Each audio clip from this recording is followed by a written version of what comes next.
back to the broadcast. Today a bit of a special day. Um,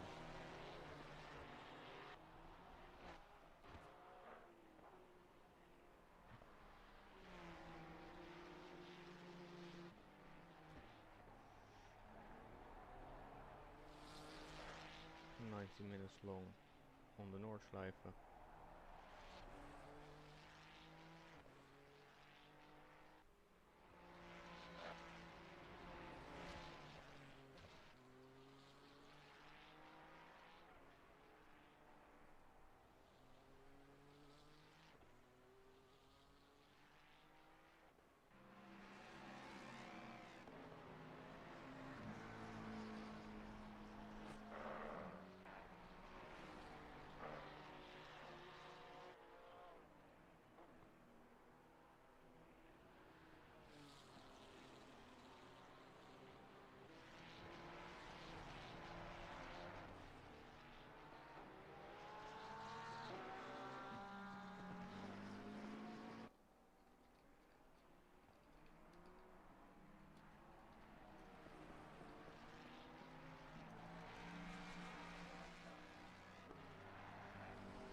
Let's see, what do we have here? We have Dominic standing alongside the track in this 25 minutes qualifying session.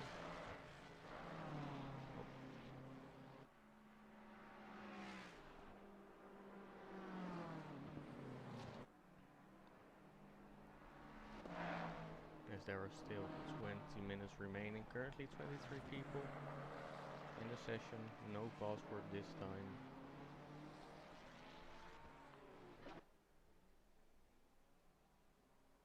As we are looking at Dominic starting his first flying lap.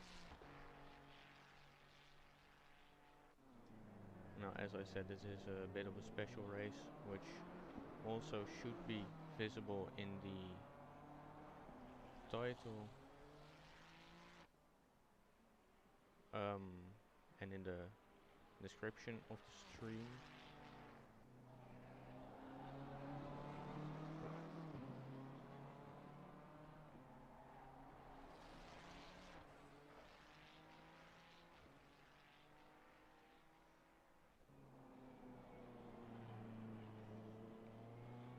And as you can see on the team name underneath Dominic, his name's in memory of Claire. You don't hear anything?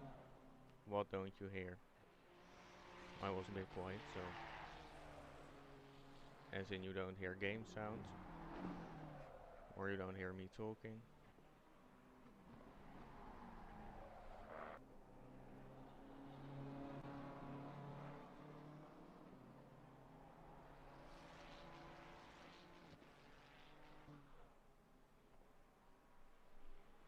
This might be a problem then.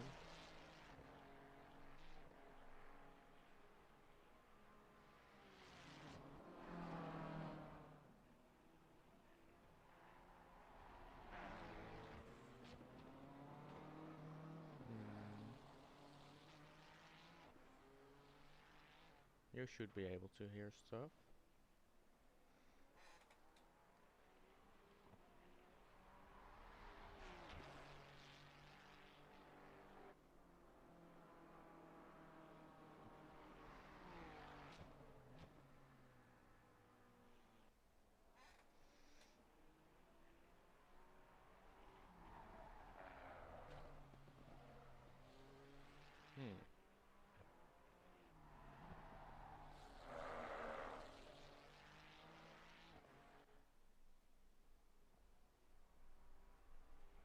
How about now?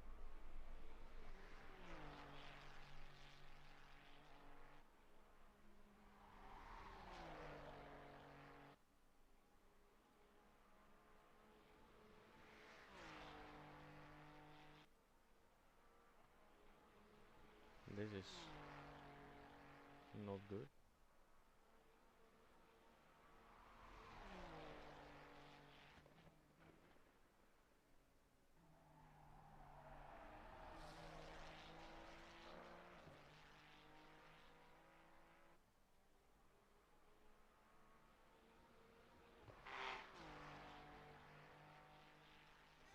That is very not good.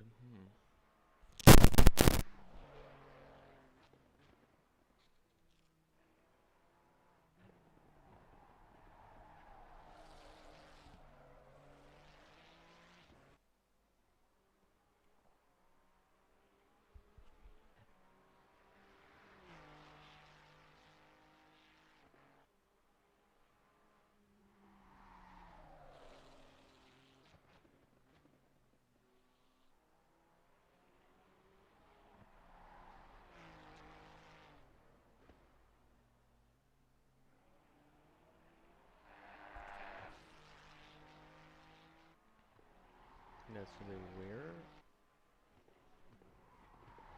Like really weird.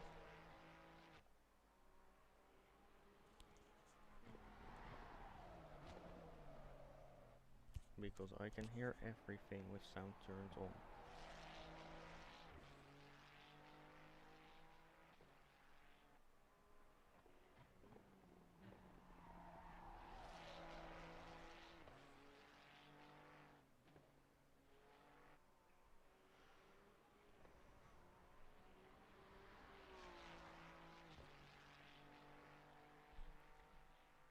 As we are still seeing Dominic on his flying lap.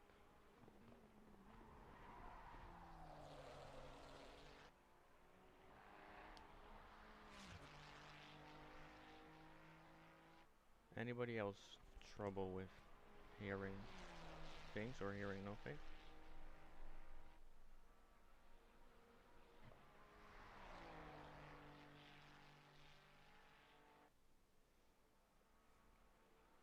Because that's not supposed to happen.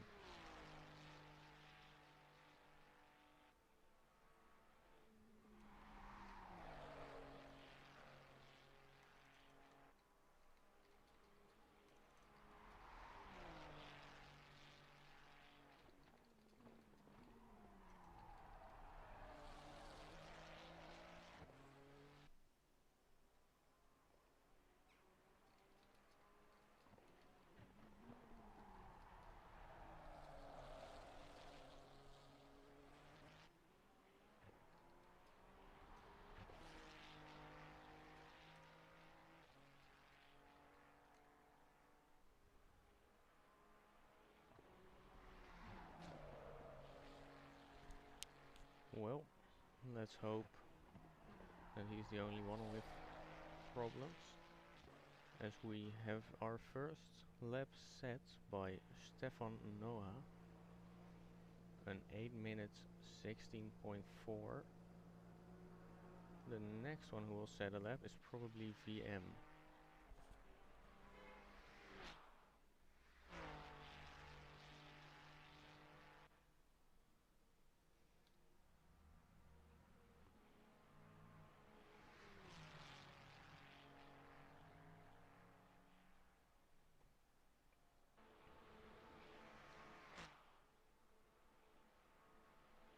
I don't see any sector time, so I don't know what time he is on. But it's looking good so far. Nope. Florian Brown was the next one to set a lap of a 8:22.3, and he goes for another. Same as Noah, who just left the pits. Then we go back to Victor.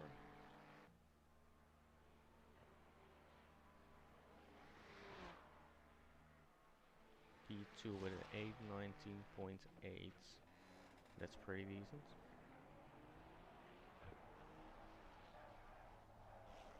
Still people joining, 27 people now. That's pretty decent.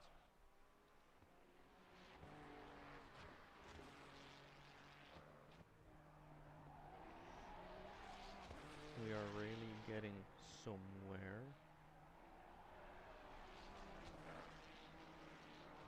As we will be taking a look at what? Ah, car number 3, Bruno. Close to the line. What lap time will he set?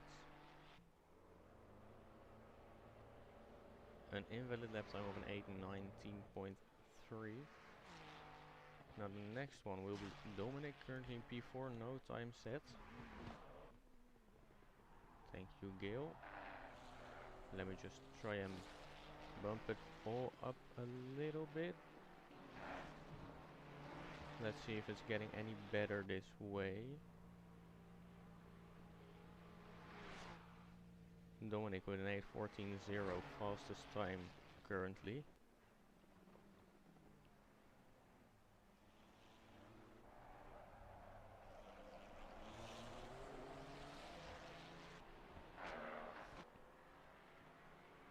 If audio is still low, please tell me.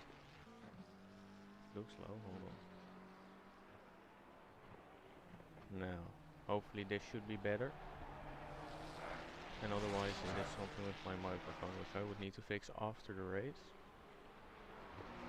Or maybe I can do that now.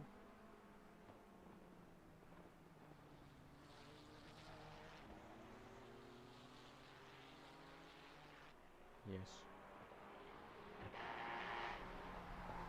How is my mic now? It should be getting better.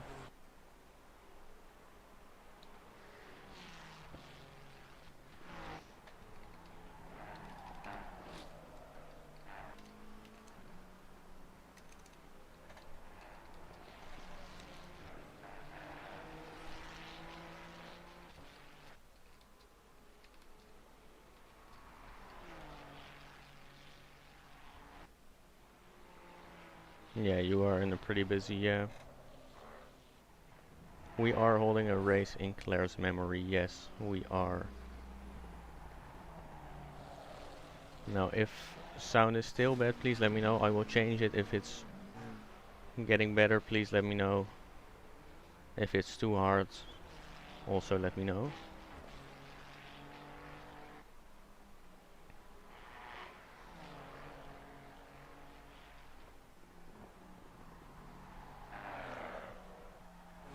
Just trying some things out to see if it works. Why are we holding a race in Claire's memory? Did you not hear? Claire has passed away not too long ago. As we see someone almost losing the car. Now Claire has sadly passed away.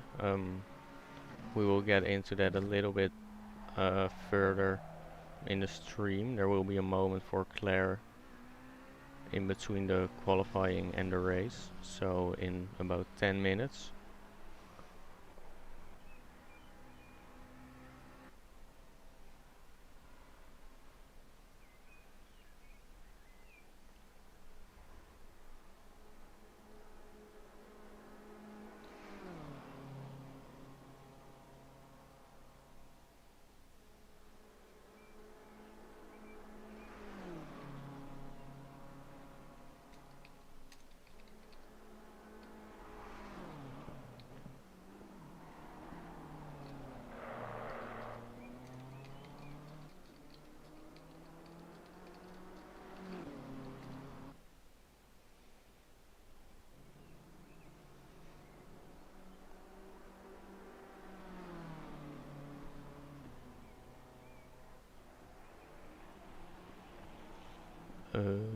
Let's go have a look at Luca. Hasn't set a time yet. Looks to be on his first push lap.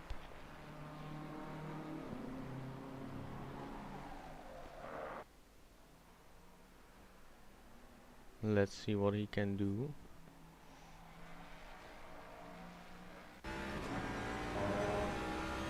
Driving on board with the Ford Mustang.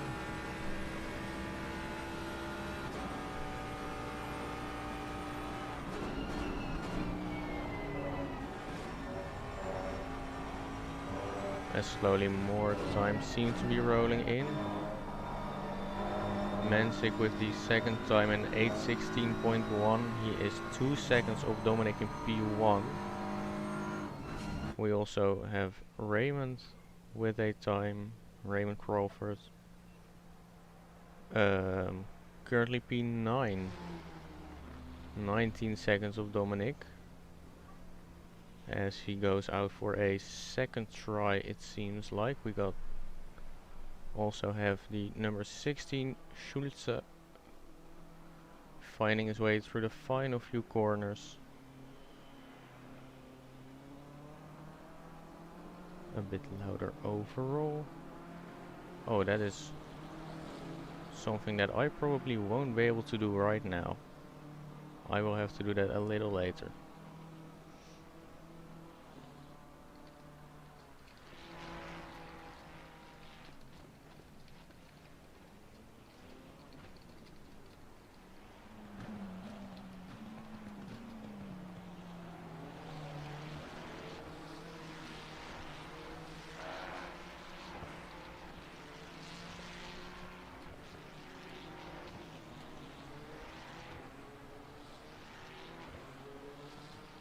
Alright, let's try some more. Let's put you a little harder. Hope that's alright. Let's see if we have the same thing for you. Yes, we do. Let's put you around at the same level. Oh, that's gonna take a while. Let's do it this way. This should be good. And Discord, I don't know yet. You guys will have to tell me that in a bit.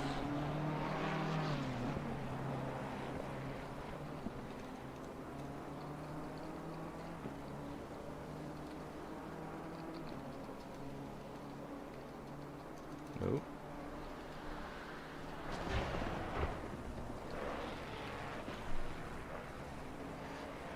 Let's look at the time. Schulze had an invalid time.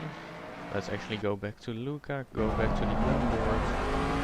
Here you can clearly see how tight this track can be and how difficult it can be to navigate.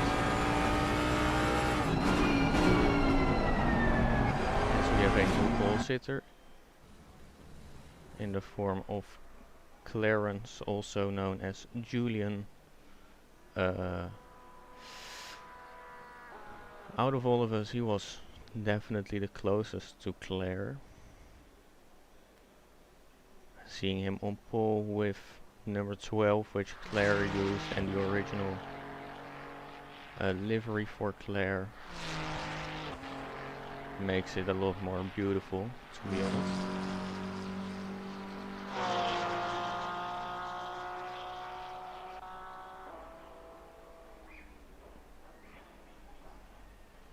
As I am trying to find Luca again, still on a lap. Coming into the curve now. Very scary corner. You really have to go fast there. Almost let out just a small dip. Close to the wall. Try and get as much momentum as you can through the corner. Which is really difficult.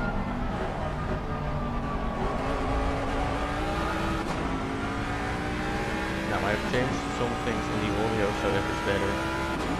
Feel free to let me know. Otherwise,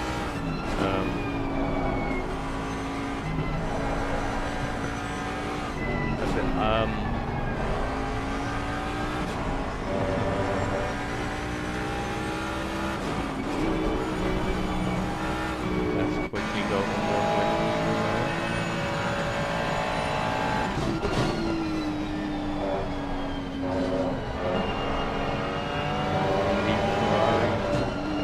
setting up a lap. The onboard game is a little loud. I will turn down the game. Oh yeah, that is a little loud. I see. We are getting there. We are getting there. Slowly but surely. Now this should be better.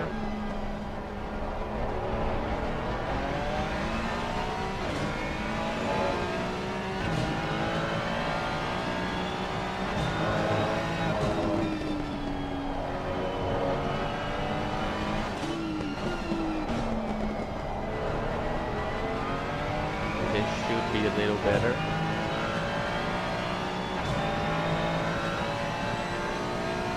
I can't join. You can't join. Oh, the server is full. I thought he was on the server.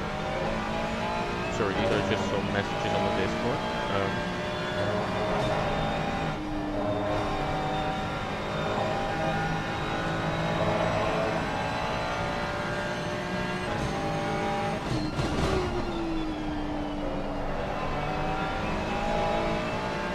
Where I am kept up to date about how it all sounds and how good people can hear me, can hear the onboards and all that kind of stuff. As I go back to Luca almost finishing his lap. This might be the last chance he has.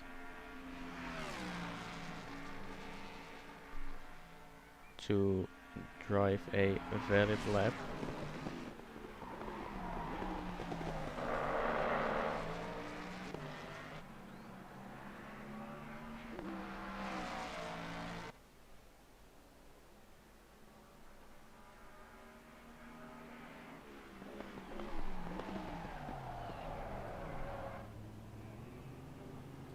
As Luca sets a time good enough for P4, a 8:16.2. That's decent.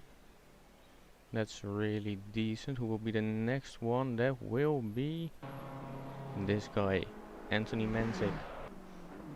What time will he set? He's 2.6 seconds away from pole position, which is a 8:13.5.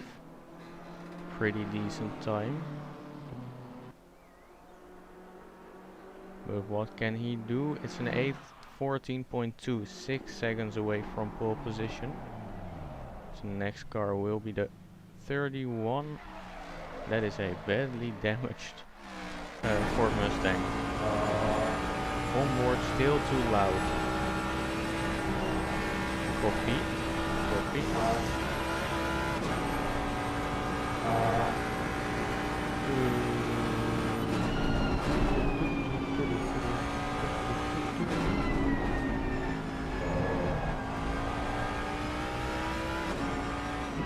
Well, should be better now again, or changed it so it should be a little better, as qualifying is officially over. Hello, Marty. Good evening. Good evening. Just fighting some technical issues of my own, not audio, just everything being awkward, but getting there. Great, same here. Nice looking times, close up top. Yeah. Currently Clarence pole position, 5/10 clear of Dominic in P2. Very nice.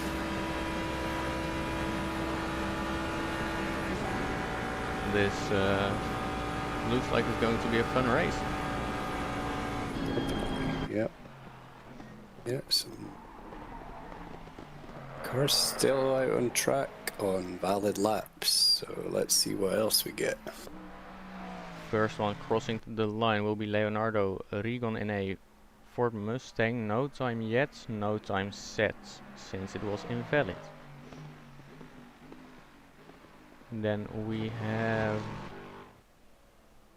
Who is that? I can't find him. Ah, another Ford Mustang coming up. Tolegnov. Tolegnov, yep.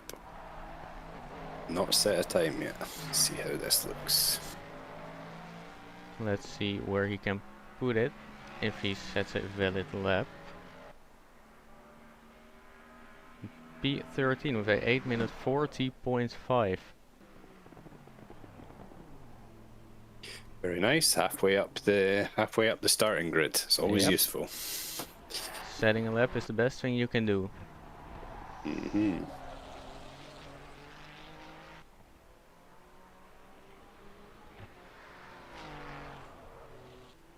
As sound seems to be fixed, should be good now. Excellent.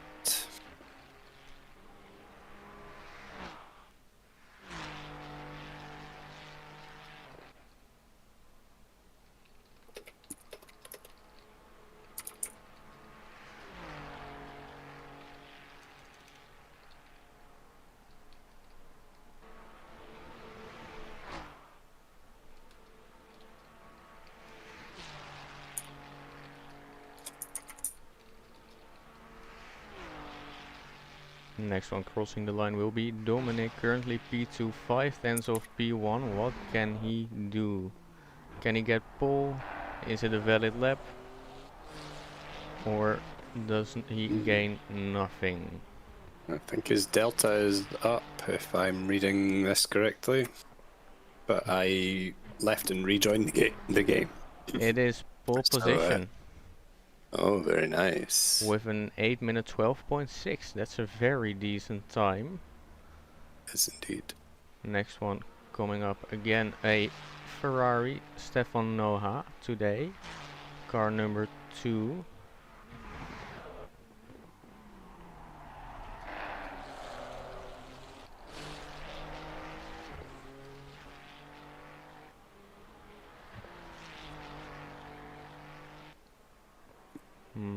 P4 with an 8:15.0, very decent lap.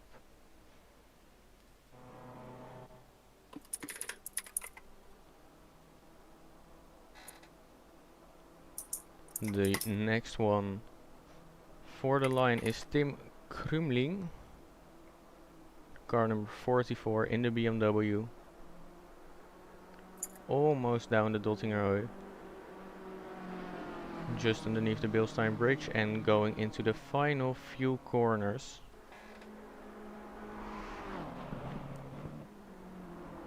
No idea if his lap is valid or not. We will see as soon as he crosses the line.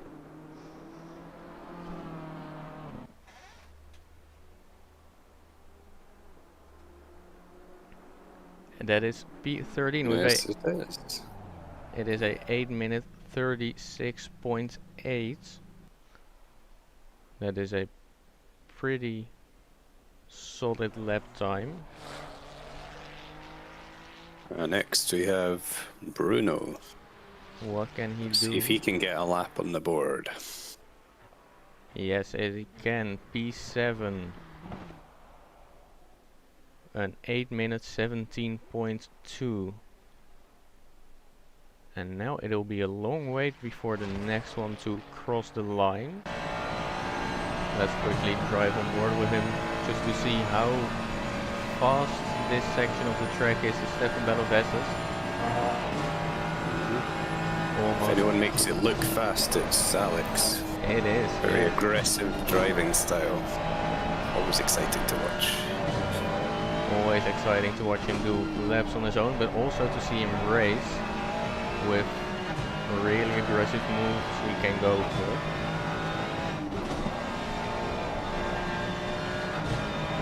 Coming out of Kalkenkop onto the final long straight. Let's see what he can do.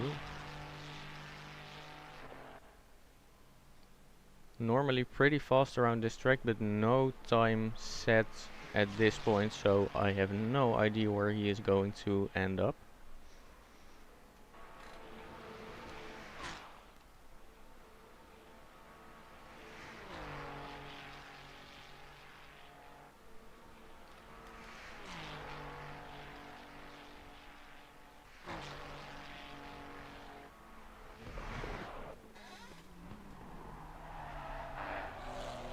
Do I need to be even louder than this, Dominic?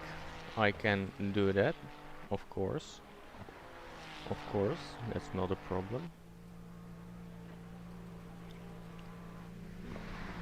As Alex sets a time of an 8:14.7, which puts him in P4. That is a pretty good time. Something that he can be proud of, I think. Yeah, I think that's a good time for Alex, yeah. As it now seems to be a long wait before the Yeah, we next got car. Ooh. just under 4 minutes. I think at least one of these cars can still set a lap, I believe. Let's wait and see. It's not the number 14, as he has just parked and returned to the garage. So the last one driving is M. Gublin in the Lexus. Car number 15, currently P23. He joined a little late, so I'm surprised he's still on a lap actually. Yeah.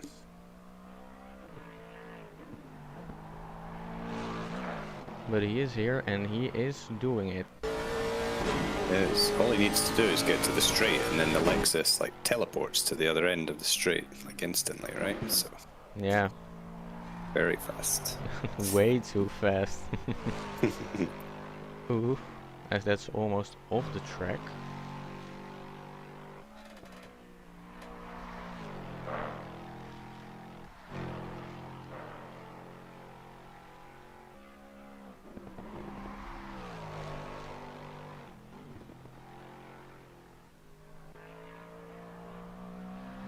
Looking clean through those final few corners before the straight.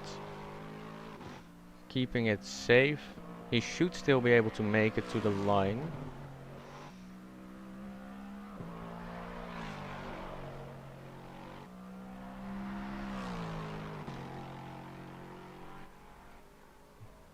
Let's see, can he overtake our helicopter? Doesn't seem to be able to do so. But still. Having a good go. Yeah, Flashing his lights.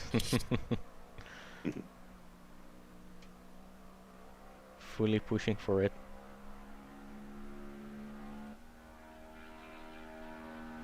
The last couple of corners now. Where can he put his car? What time can he set?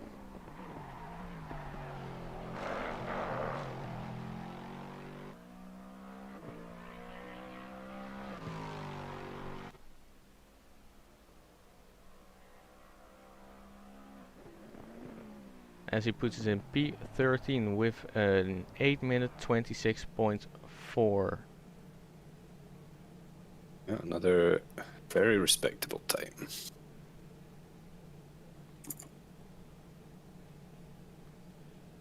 Some great times across the whole field.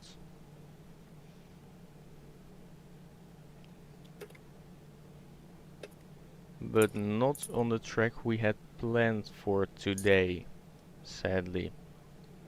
And I say sadly because it's for a pretty sad reason. Something that we would have never wished for.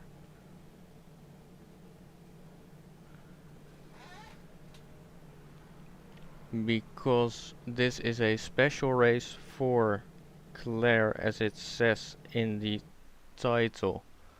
Now, why is this a special race for Claire? She has sadly passed away not too long ago, on the 23rd of May to be exact. And I have some messages that I'd like to read, and then 1 minute of silence out of respect. First we start with: ladies and gentlemen, this race tonight is in remembrance of our fellow sim racer Claire, who sadly passed away on the 23rd of May. She was a kind and wonderful human being, and we all feel lucky and blessed that we could have called her our friend. Today we're driving on the Nordschleife, which is her favorite track, and she had phenomenal pace on, with a personal best of an 8-minute 7.5. She loved sim racing with every beat of her heart and would race you hard, but always respectfully, fair and clean.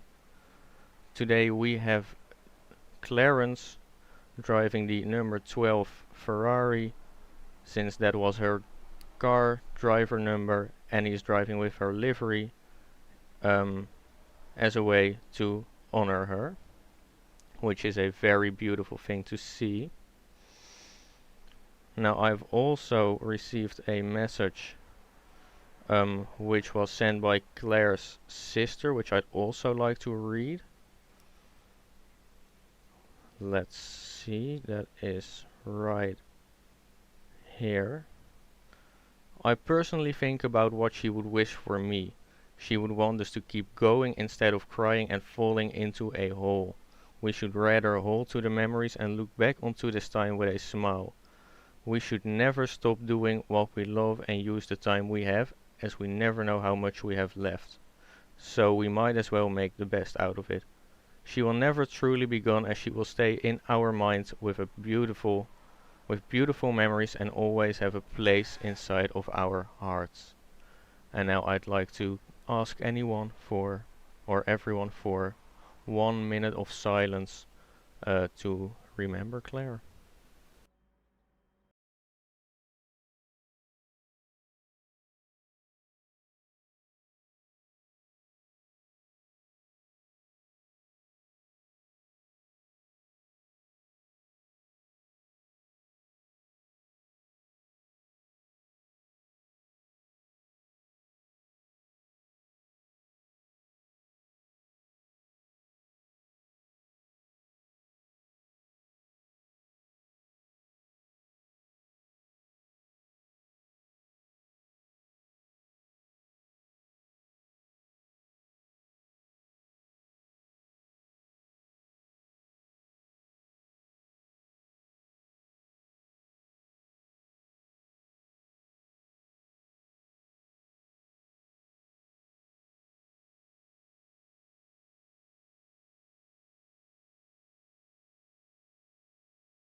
As we hear the engine starting, the 1 minute is over.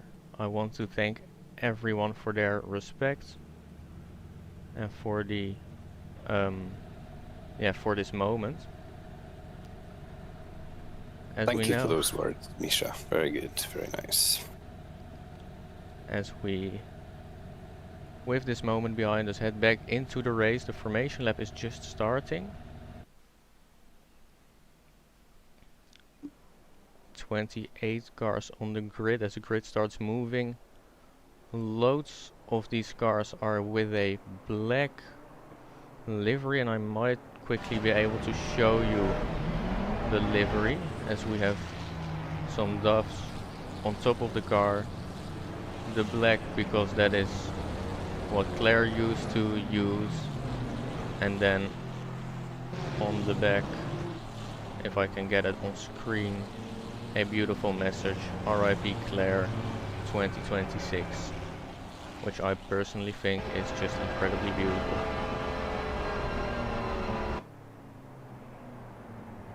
Agreed. Yeah, it's amazing how our little communities come together for one of our own.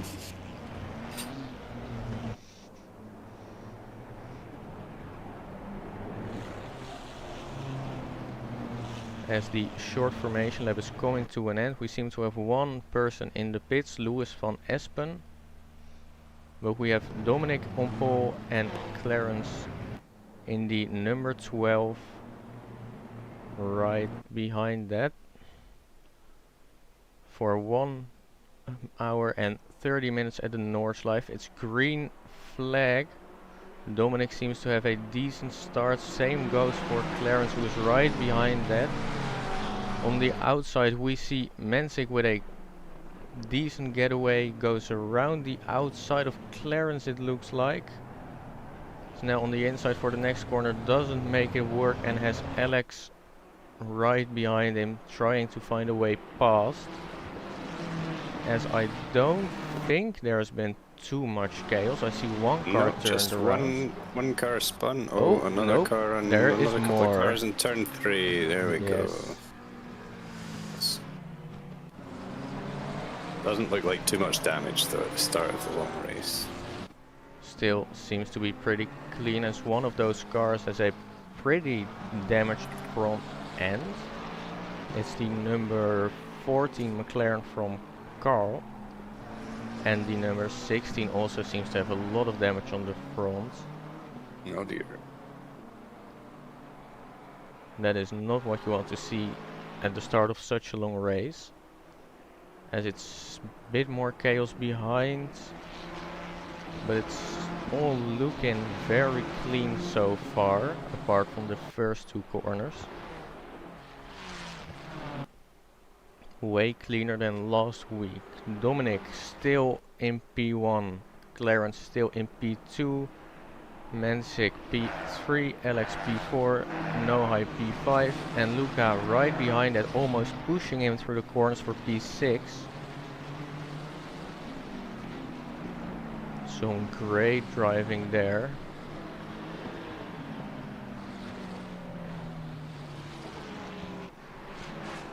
Further down the field, also a bit of fighting. We see Krummerling and Cameras, the BMW and the McLaren fighting, as we see Riedon slightly going off behind that.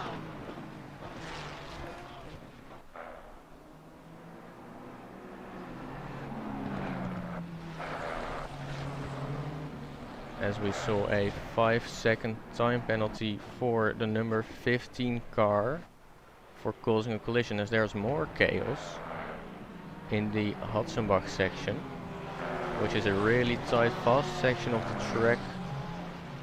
At the start of the race, it's especially difficult to get all the cars through there cleanly. But it has been a pretty decent start all around. There's a big gap from Bruno Longrera in P8 to Krummerling in P9, a gap of more than 5 seconds at this point. As we see Krummerling going off in Arenberg, going a little too wide into the gravel, keeping his car straight, but he has lost a few positions.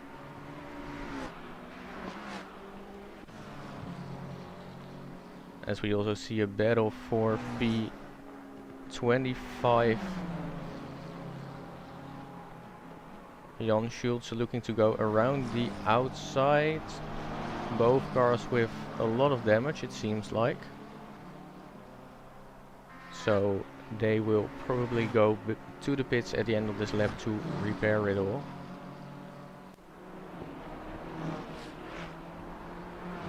As we see a three-way fight between Mensik, Koch and Nohai for P3. And another penalty coming in for car number 1, which is Victor VM, who also has a lot of damage on the front and on the rear. Must have been a lot of chaos at the start. Let's see, can I get some replays for that, I was going to say, but there has been loads of contact at the start. Let's try and go on board with one of the cars involved in a crash. Bit of contact there coming out of turn 1 and then spinning each other. Yep, that's just really unfortunate. That is really unfortunate. As we also saw the number... Oh, that looks like he has just had a small crash. Nope. And his car was damaged like that. That is unfortunate for Victor. As we will have a look at why he got a penalty.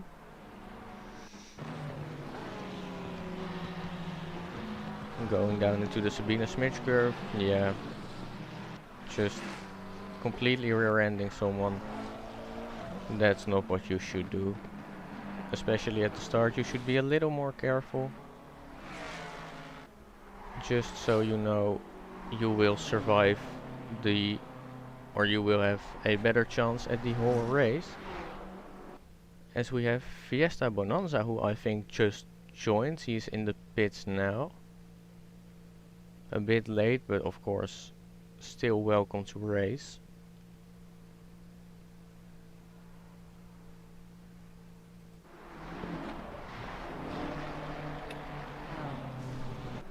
Nohai looking for a gap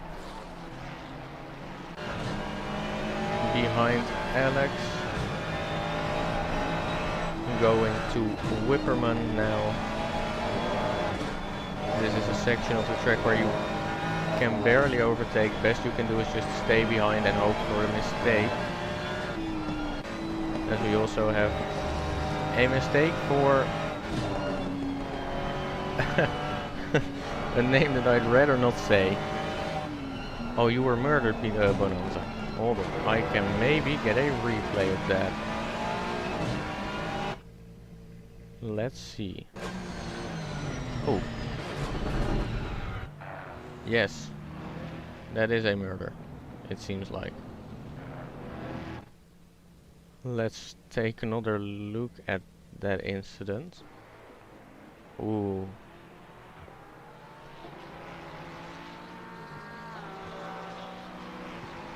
That is a really unfortunate one.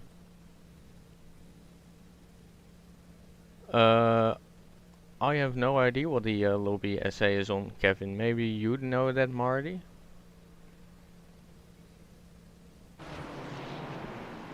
Oh. The essay is on 70. Okay. Apparently. So, yeah, there's... I've been very quiet. I'm working my way through all the contacts, and as you've seen, there have been many there contacts. have been a lot of contacts, yeah. Also a 4-car contact, so let's just have a quick look at that, see what happened there. Oh, yep. That's one of the crashes in the Hudson-Bach section. Never ideal. Ooh. There was this that looked like bump drafting from no high on Alex Koch. Was it actually bump draft? That was, yes.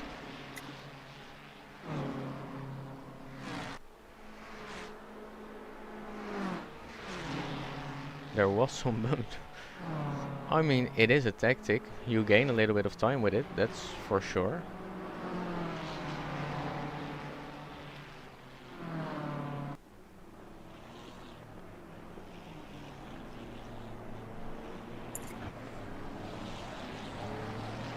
As Mansik seems to be lagging quite badly.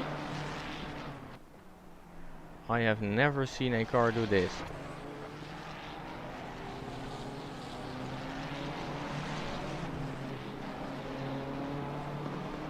I don't want to know how to... Oh, it's fixed. Mansik is back, it seems like. How's Crawford doing? He is down in P9, his car seems to be fine.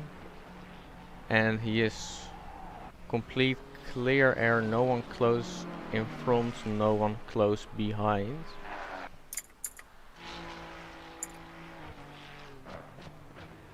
As we see some cars into the pits, going to repair their damage, of course.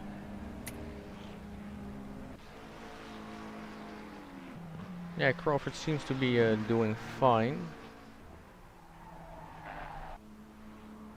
As we see that there's another 5-second time penalty, this time for Victor Ruga, who is in the pits, so he can serve that one immediately.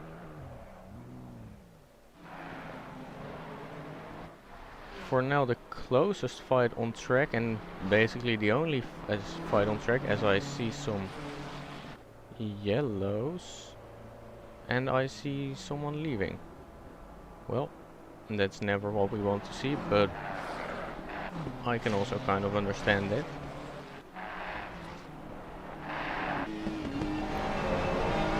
The only close fight at the moment seems to be between Alex and Anthony Mansik for P3, that is. Going up towards Flugplatz now.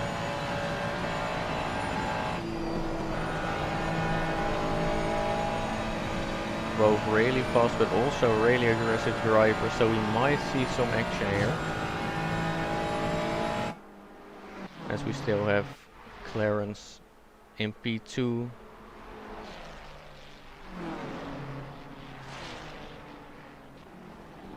Showing his pace and what he's capable of in that Ferrari. Really fast driver as well. And Dominic still in front of that in P1. As, my gosh, this is close between Alex and Anthony. Going through Vauxhall and Adenauer Forest now. Just driving on board with Alex. Showing how close he is going to the rear of that BMW.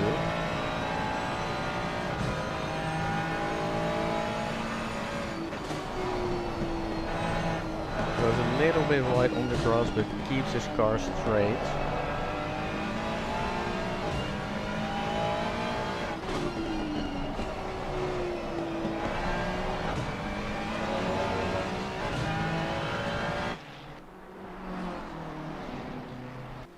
Let's get a replay. They seem to have a little contact somewhere, so let's just take a look at that.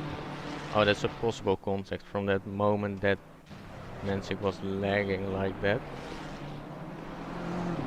Yeah, it didn't seem to be anything too much going on there. I guess it just confused the race control software. Yeah. All right, I have finally caught up on all the incidents, so I can do some more talking now. Wonderful. There were a lot of them. Oh. Yeah, there were lots of just door banging. You know, we're here to do some hard racing, but some of them could use a little more care. Same as Mensik could use a little more care on the curbs. He just got too wide, bounced and spun straight into the wall. Oh dear. Down into Yes. P8 with damage on the front end. That is really, really unlucky. Yeah, just on the curbs, bounced really weird there. There might have been some contact, but there wasn't. Alex really lucky to get away there.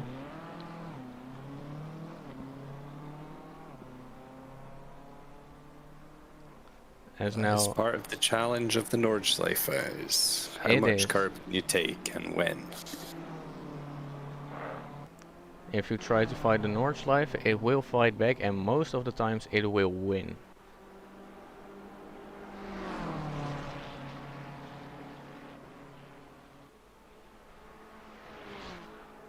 As we have another Ferrari and another BMW close to each other, going towards smooth curve now. That's really close to the wall, maybe even touching the wall for Krumlich, as he lifts off the throttle to let Louis van Espen go. And that is another position gained.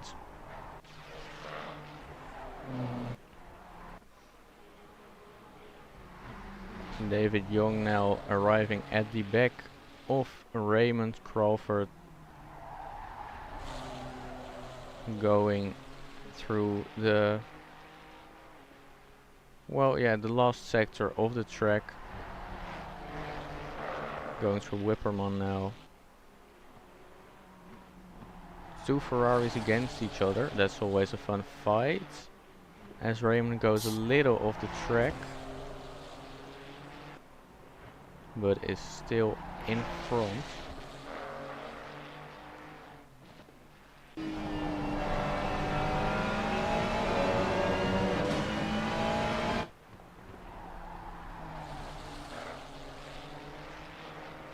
Let's see how these cars take Flensgarten. Will they go a bit off the ground, get a bit of airtime, yes or no?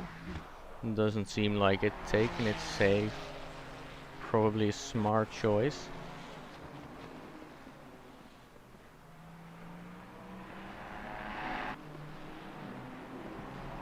Ferrari does a good job of staying on the ground. Nice stable car. I guess why we see so many of them on the grid today. Yep.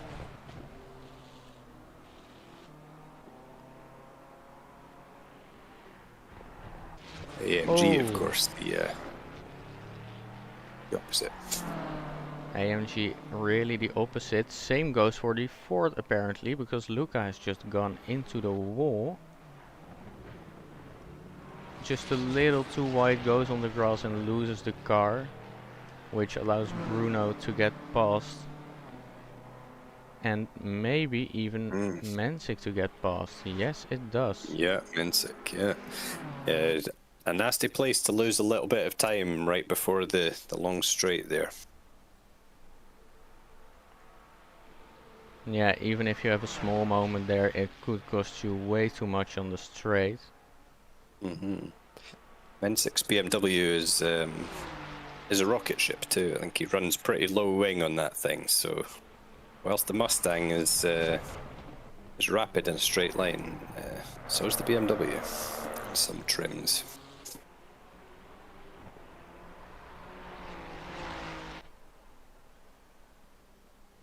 Some great battles going on now. Also, David Young has passed Raymond Crawford for P9.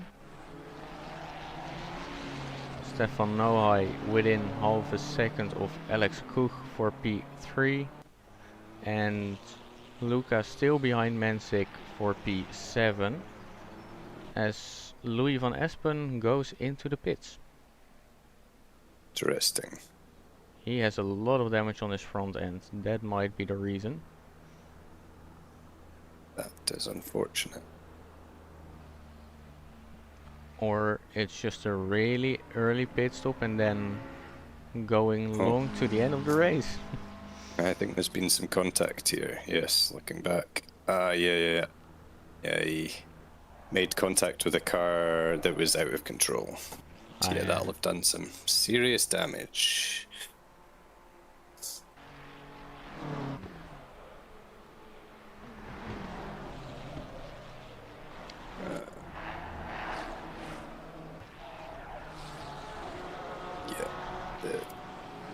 The car that was spinning has left the server. That is unfortunate. That is, yes. Currently I think 20. he might have some pace also. I think he started from the pits as well, right? Yes, he did. So he's been doing a nice job of working his way up the field until that unfortunate moment. Yep. That's also part of racing. No matter how hard you try or how fast you are, there are always other factors coming into play. How annoying it might be.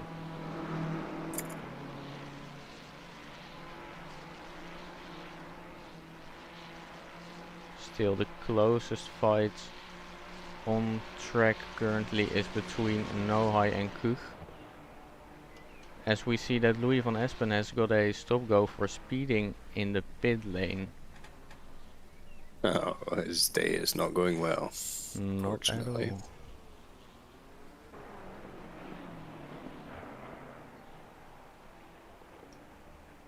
That is really, really unfortunate.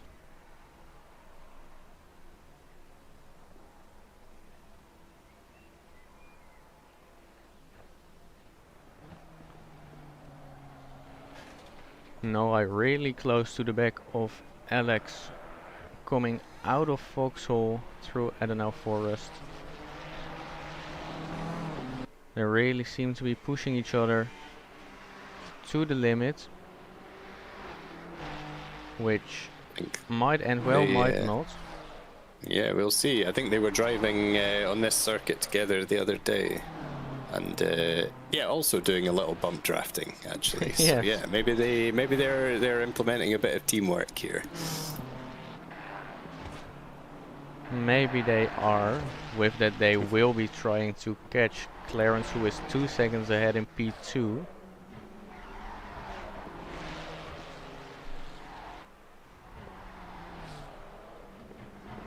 But of course, they only gain that time on the straights.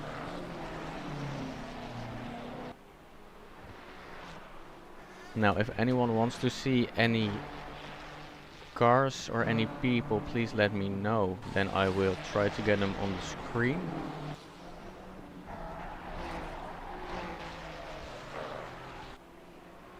Otherwise, we might be looking at the same battle all race long.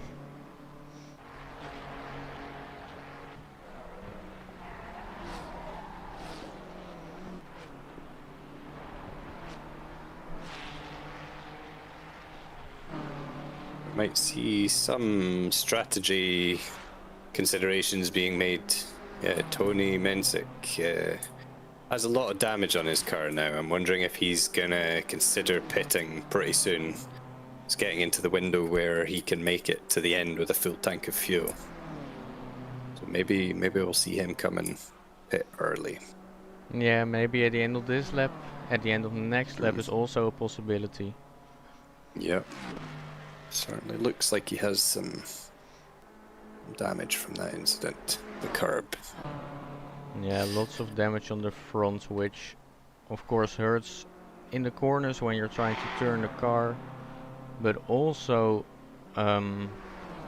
on the straights because you have just way more drag, and with that you are just a little slower.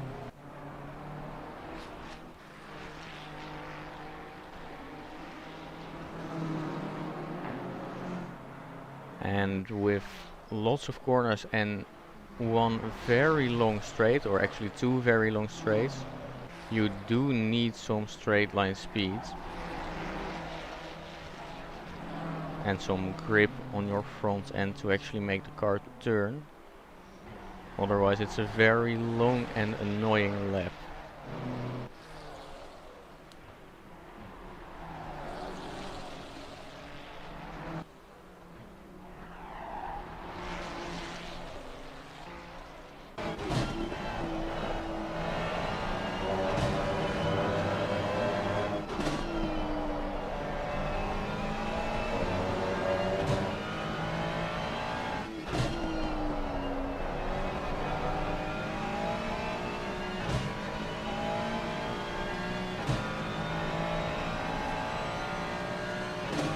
Worth mentioning that these guys are all very quick Nordschleife drivers as well. The last laps for the top 5 cars are all the slowest of the top 5 is 8 minutes 17 seconds, which is faster than I can go by some tangible margin. And these guys are doing it race pace whilst battling each other. It's crazy. Yeah, most of these guys spend a lot of time on the Nordschleife. Same for me. It's a really enjoyable track, and once you get it right, it just feels amazing.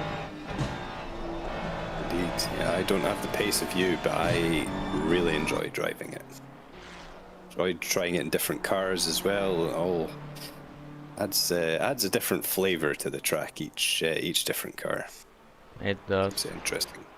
Especially with the different classes also. Correct. We've seen some more bump drafting here with car number 2 and 251. Let's see if they can improve their speed trap speed. It's a dangerous game in ACC. It is, yes. We noticed it yesterday when we were doing the 300 kilometers per hour in the M2. Yeah. We had some pretty big crashes trying it. Yeah, I can imagine. But it was a lot of fun. And we did it eventually, 301 kph. Very nice. And still didn't use 7th gear. Still didn't use 7th gear. We'll find a use for that eventually. Yeah. Maybe you can use it when you want to fly with it. You go so fast that you suddenly start taking off. Yep.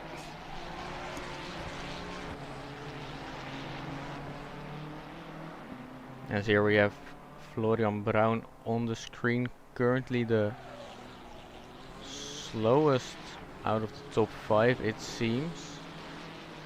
Also P5. The battling in front not really helping him get closer. Pretty decent driver still really fast. And also Indeed, really yeah. consistent, which is also one of the most important things in racing. Just staying consistent, staying within a certain lap time for the whole race and just not making any mistakes. Agreed. That is the strategy I tend to go with. While lacking raw pace, I aim for consistency and not hitting walls. Doesn't always work, but that's the concept. That's also the concept that I should go for more often.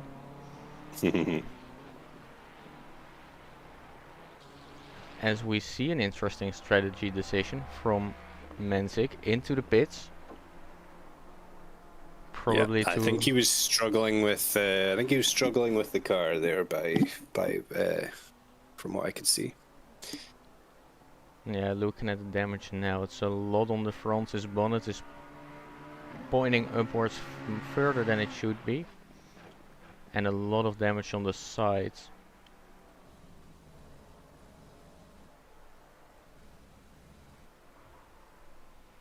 There was a little incident with car 18 tried to pass him, and he understeered right across the track unpredictably. So yeah, I don't think worthy of a penalty, but yeah, we need to keep it clean, even if we can't control the car anymore. But he managed to nurse it all the way back to the pit lane, so all good. Let's see, can I find that incident? Yes, I can. No, I can't, maybe. 18 and 56. Yes, then this one should be it.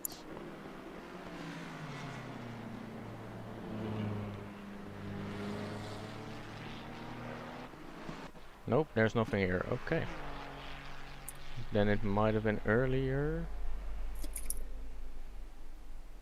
Nope, I can't seem to find it. 28 minutes, 53 seconds. 28, it doesn't show me that for some reason. It only goes to 27. That's strange. Very strange. Very strange.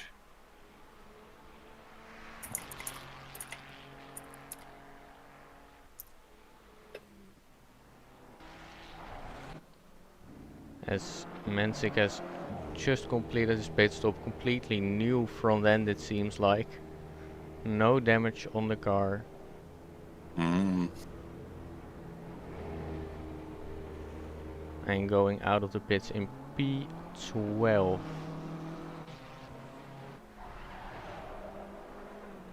As something has happened to car number 2, to Nohai. He has lost loads of time and is currently behind Florian. I am not sure if I can see that, since I can only see to 27 minutes. That's so unfortunate. I will have a look. I think they did some bump drafting along the straight, but I don't see any other contacts as far as I can tell. I must have lost it on his own then, which is unfortunate, but not a rare sight to see, as he does have damage to his front and to his rear. So maybe he has had a moment somewhere where he went into the wall. Yeah, I shall check. Let's see what we see. Ah, yes. At what corner is this? The fast left. I don't know what it's called. A little bit before Miss It Miss. The one that's really easy to just take a little bit of grass, and if you hit that grass, you end up in the wall. Yes.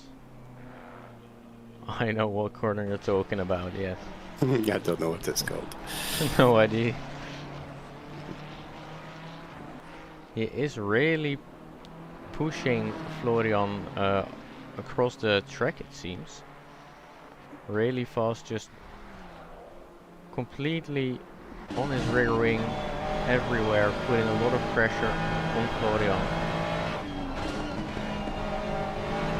This is currently the battle for P4, and these cars are the only cars that are within a second of each other.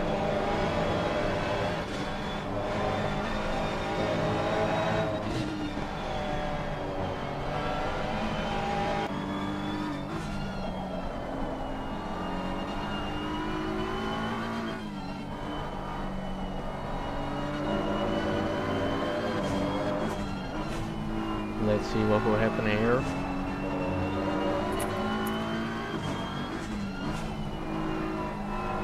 Will Nohai go for an aggressive move? Nohai is also aggressive driver, I think. Yes, I would agree with that. I haven't really raced against him, but he's still pretty young, pretty wild in his driving sometimes as he's off the track. But he keeps it straight, has lost a little bit of time with that. I believe he drives on controller as well. Wait, he does? It's a very impressive pace, yeah, as well. I think that's what he said. Wow.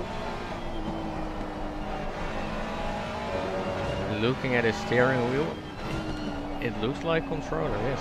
Yeah, it does, yeah, looking now.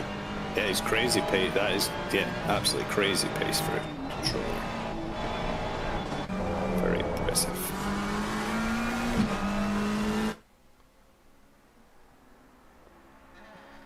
As we have another battle going on between Camaras and Rigon, the McLaren and the Ford.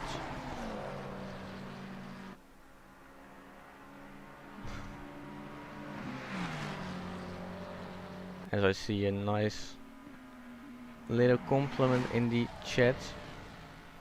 Nice casting, thank you Bonanza. Oh. Been listening. Oh. Camaras just had a big incident. I see. Worth 30 seconds back, you might catch that. Yeah, he bounced over the curb and then spun it. Exactly. Yeah. Not too hard in the wall, it seems like, so he might be okay. No, I think his car survived. Yeah, he lost a lot of time, but kept it out the wall. As we see another different strategy from Nohai, going into the pits, repairing his damage. Losing a lot of time with that, but maybe it will work in the end. Yep. In the lead we still have Dominic. Just driving really good pace, not making mistakes. Yep. Dominic, a regular driver here, of course, and everyone knows him to be very quick, hard racer, and extremely consistent, frustratingly consistent. If you try and get past him.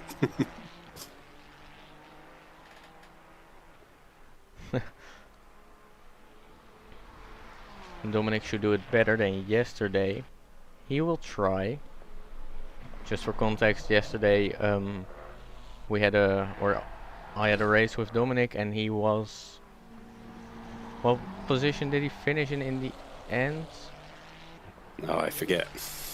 I can quickly Yesterday check. was a long time ago. Yeah.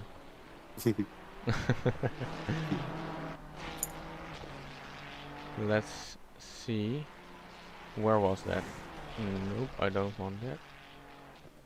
He did send it somewhere. But I forgot where.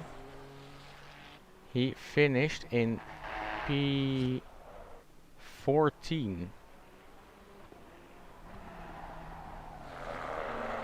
So he should be able to do better, hopefully. Yeah, I think so. Yeah. If he puts it in P14 now, he's doing something wrong.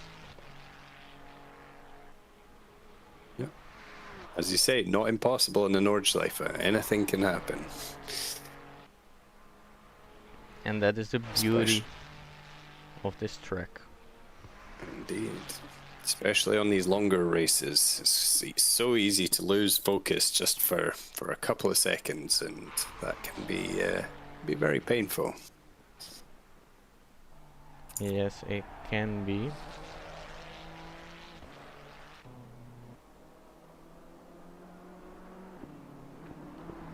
As we have Jack Bauer in P18. He seems to be some laps down with a damaged car. So this has also not been his race so far.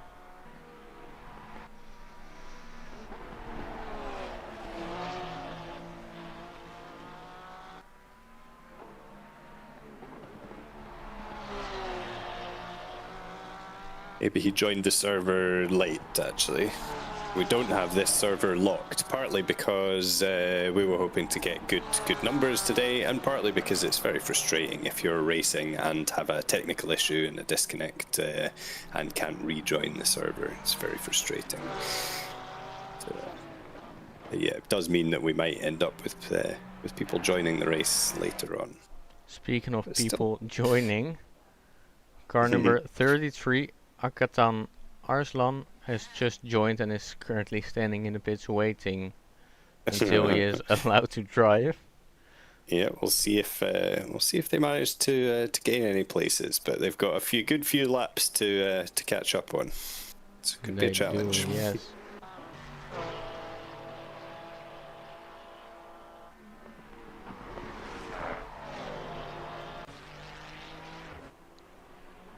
Now still we have car number 12 Clarence here in P2, 8 seconds behind the leader, with a last lap time of an 8:19.4. Just really decent, really consistent, taking his time, doesn't seem to be pushing, which is probably the best way to drive around this track. Absolutely.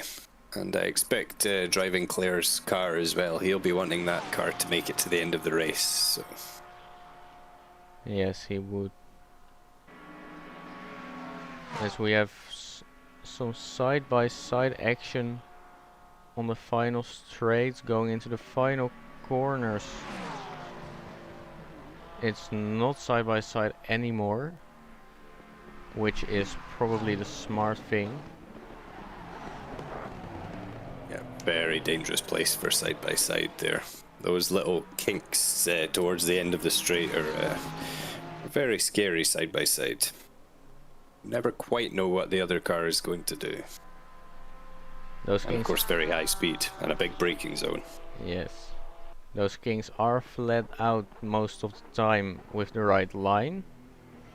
But side by side you suddenly have to lift or brake. So that makes it even scarier.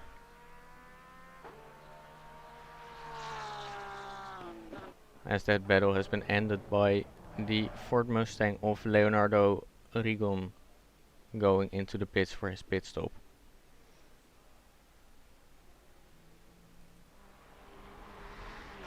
"5 minutes till halfway point, so I'm guessing we're probably going to see a few pit stops happening in the next lap or two.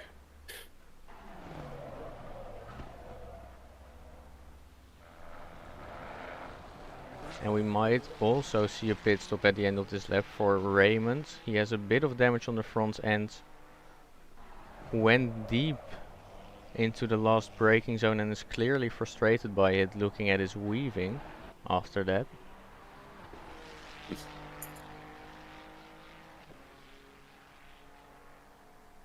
Feeling the extra pressure of us watching him.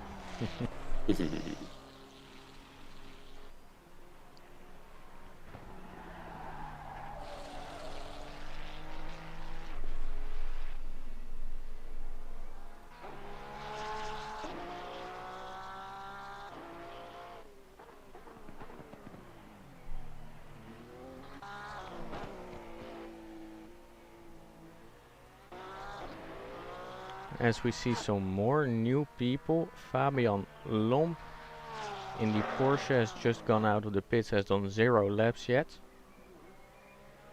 And Karel Zupalik I think is how you pronounce his name. That's what I would go for, yeah. In the number 55 Mercedes. Brave choice. Last time I drove the Mercedes here, it felt like my front end was more off the ground than it was on the ground, but that was my personal experience. And mine too, yeah. I did many laps trying to stop it from doing that and got exactly nowhere. I think it's just a feature of that particular car.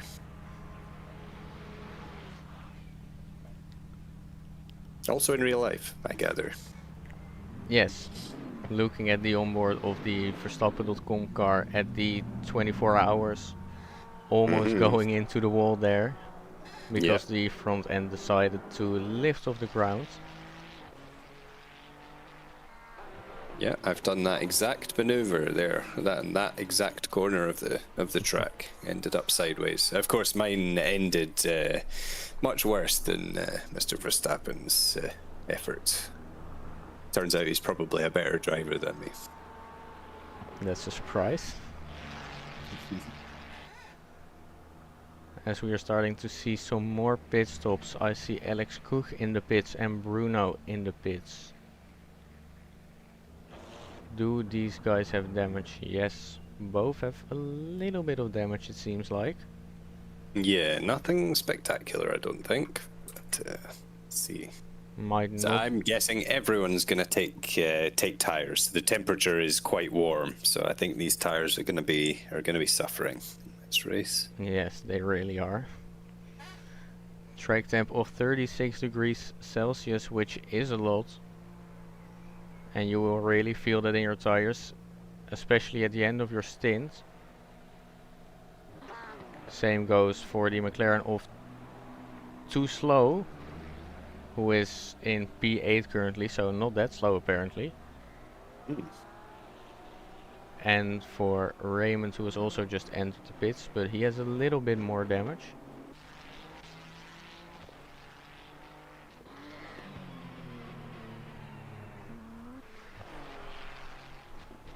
Here's Bruno coming out the pit lane. Yeah, good 14 seconds behind Alex. Yes, and looking at both their pit stop times, they seem to have repaired the damage on both cars. Yep, agreed. Which might be a smart move with still a long 46 minutes to go here. Yeah, halfway.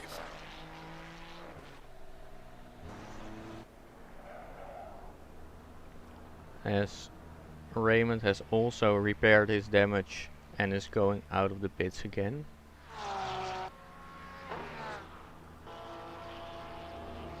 So P1 through to P4 have not yet pitted, but everyone else has pitted once.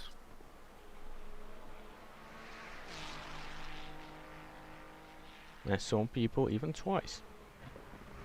Indeed, as is the Nordschleife way. Yes, it is.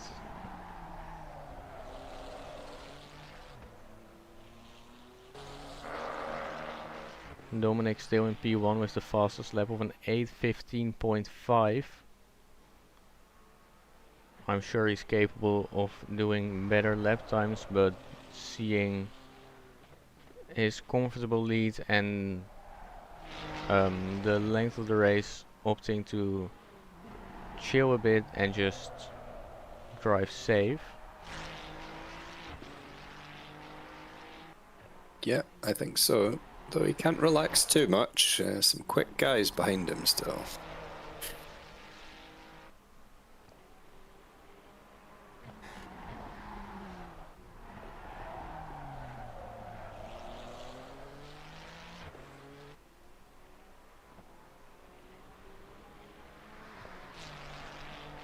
No real battles on track currently.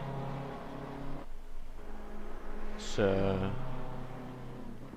everyone has found a bit of a gap to drive and to set their times.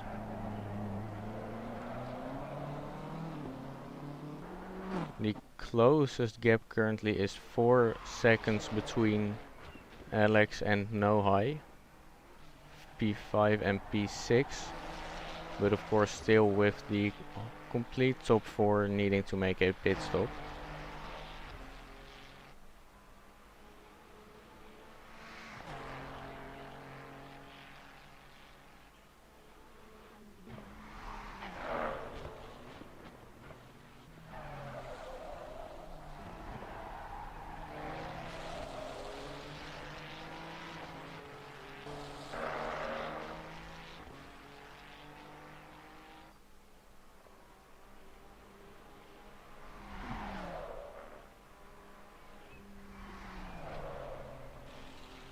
this bit of quieter moment on the track gives us a time to look at some statistics, like the speed trap, and there we can see that the bump drafting really does help. Yeah, I was seeing that. Yeah. 290 kph for Alex and 289 for No High, which is 7 kph faster than the next fastest speed trap of 282 kph.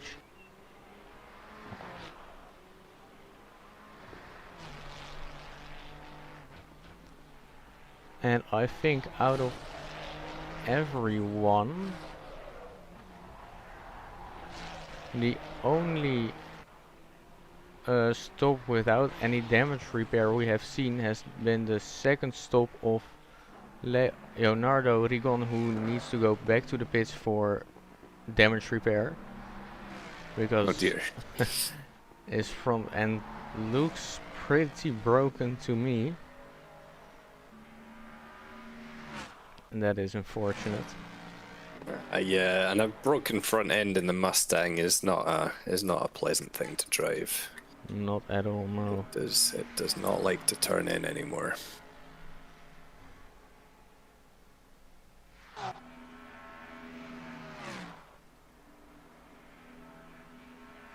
Let's see, will he dive for the pits after these couple of corners, or will he keep going?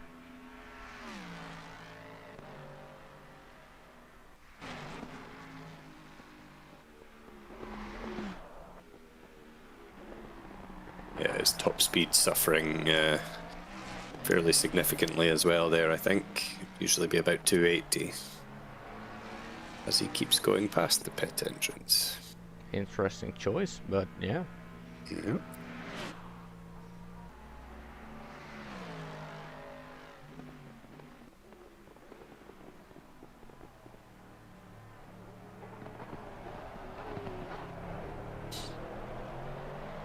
As we have 18 people left on track, one of them is in the pits. Fiesta Bonanza, not his best race. Last week on the GP track, he drove way better than this. But yeah, guessing the Nordschleife was probably just too much. Don't mind me just learning this track, yeah. It's a long Yeah, it track. takes a long time to learn this track. It's very tricky, and there's no easy way to do it either. Like in I've never used it, but iRacing, I gather, has like save points, so you can drive to a section of the track and then just reset and reset and reset and practice sections at a time. But not in ACC. You have to make it all the way back round if you want to practice a section again. Yes. So it is time consuming and often frustrating, but I would suggest absolutely worthwhile. It's a beautiful track to just drive. I find it very relaxing now, which sounds ridiculous to anybody who hasn't got to that stage yet, and also leads to some really great racing, because there's lots of different sections. You know, each driver will be strong in different sections of the track, and cars as well, of course. It's always interesting to race and to watch. It's indeed really interesting to race and to watch. As Dominic has made his pit stop seem like just a clean pit stop, no damage repair. Same goes for Clarence. Both leaving the pits, Florian Brown leaving the pits. All seem to be really decent pit stops. Yep. Yep. Very nice, yeah. And David Young still waiting. Also no damage repair for him, as he is driving towards the pit exit again.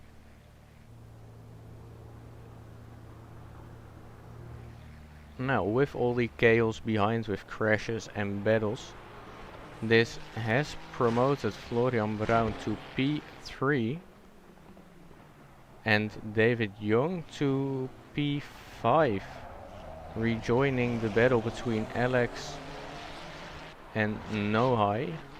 Yeah, that could get interesting. Nohai just ever so slightly catching Alex over the last few laps, I believe. And now a car in between. See how the bump drafting works out now. Next time they get to the straight. That will be something to watch, yeah. Yep. Will they bump draft or will they let each other go this time? Yeah, we'll find out.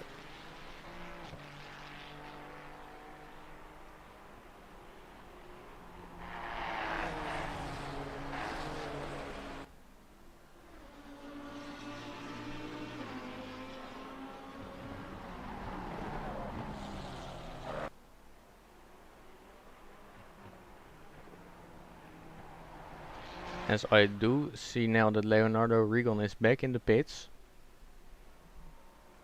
I don't know if that was a return to garage or I think it must have been, yeah. It doesn't feel very long ago that he was on the start-finish straight, so I'm guessing he had a incident.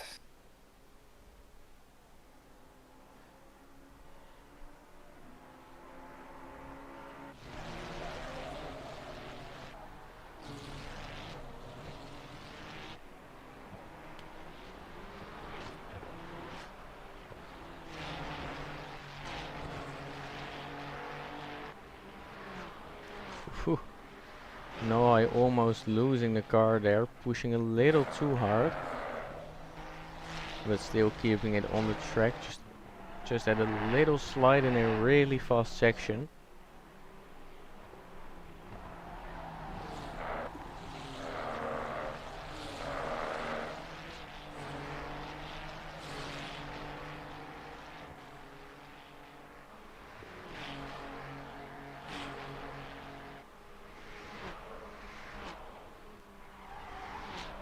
Still a three-way fight for P4 between three Ferraris, which is fun to see.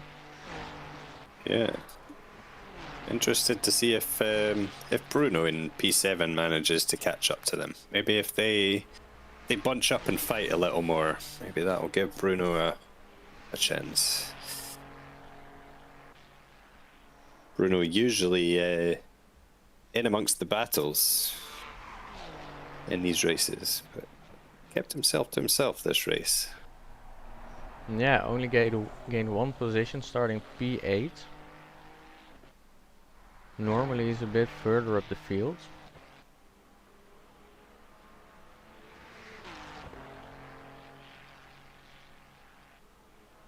But he's still alive, still P7, so decent result looking at it.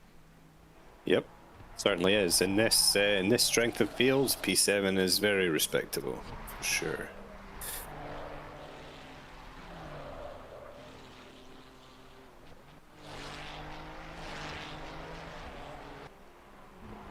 Noah seems to be dropping a little bit behind David Young and Alex Cook. Yes, maybe scared himself on that little slide. Toned it down a little.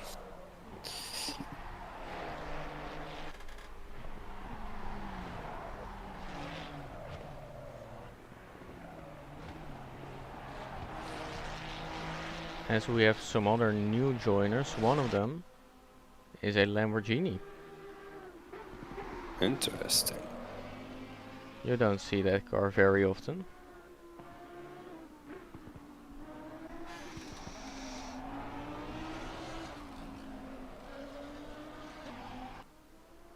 Mario Gines. Car sounds great.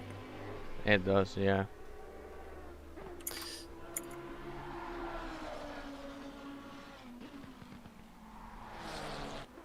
Bonanza in the pits again.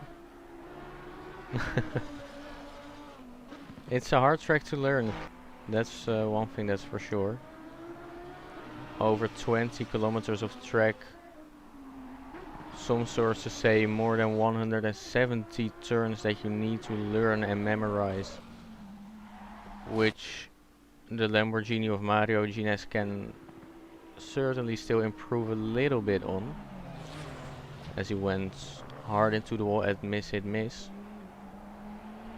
Didn't.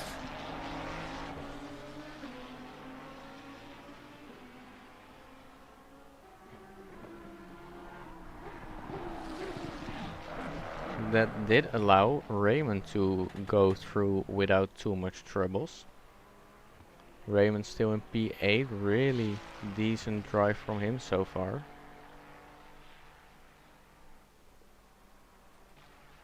It is, yes, this is true. He's very quick here. Tends to have some bad luck on our longer races. I think he got spun out before the start-finish line at the start of the race in last Friday's Nordschleife race. So he's doing a little bit better this time around. That's one of the most unfortunate ways to lose it, just getting spun out before even starting the race. Yep.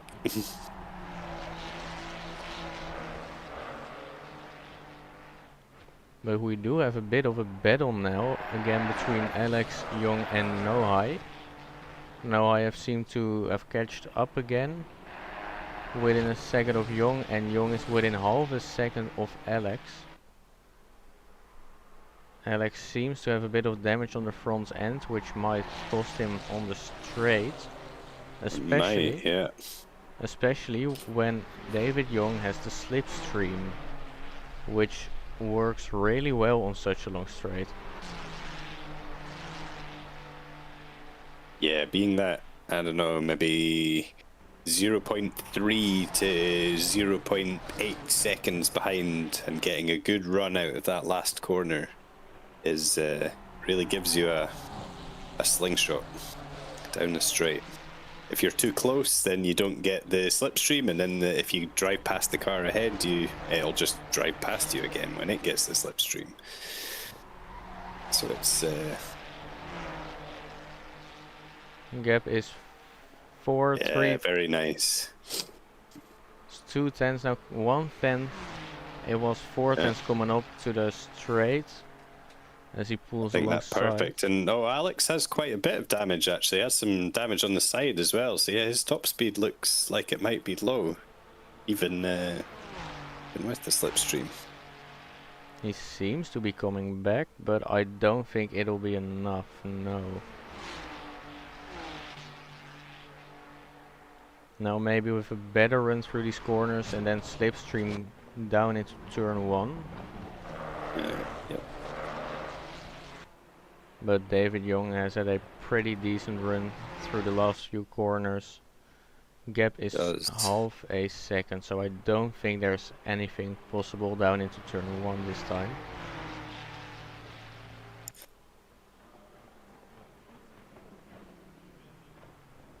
Oh, hi.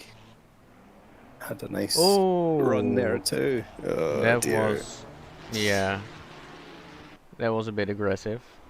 It was very aggressive. I'm gonna have a little look back at that.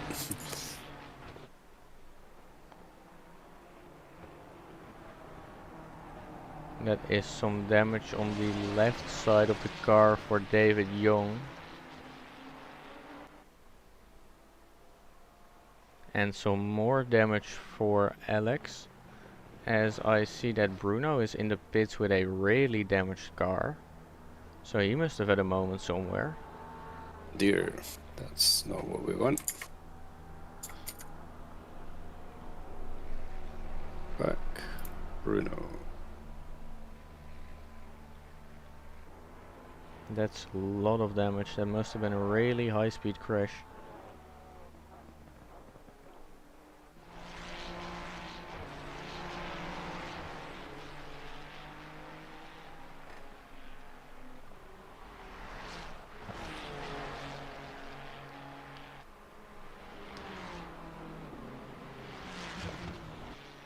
Yep, found it. Oh, I don't know what he did there. I just touched the AstroTurf a bit too much, so the flat left-hander after carousel. Oh, just went a little too wide on the exit there. Yeah, a little too wide on the exit and got hung up on the little red and white curb, and yeah, sucked him into the wall. That's a frustrating one. It is, yes. That's one that I've also done very many times. Yeah, it's easy to do in the wet, that one as well. You Yes. just, depending on what car and what setup your muscle memory dictates that you are flat in that corner, but sometimes it's not quite flat, and yeah, it's easy to just go a little wide on that exit.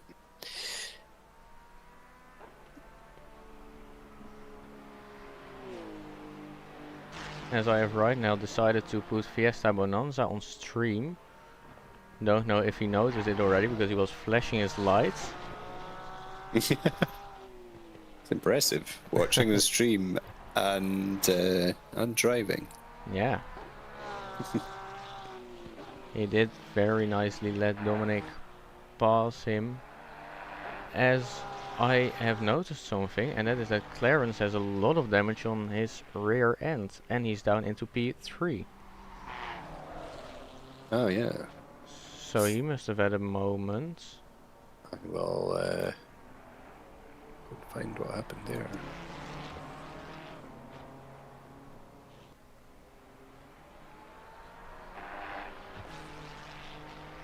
Not really what we wanted to see, but it can always happen here.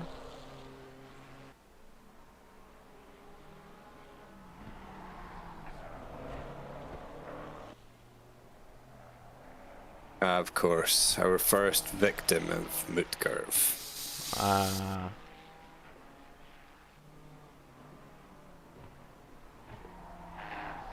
It had to be someone. It had to happen. Yeah, that's my difficulty as well. Just the entry curb on the outside, the concrete stuff.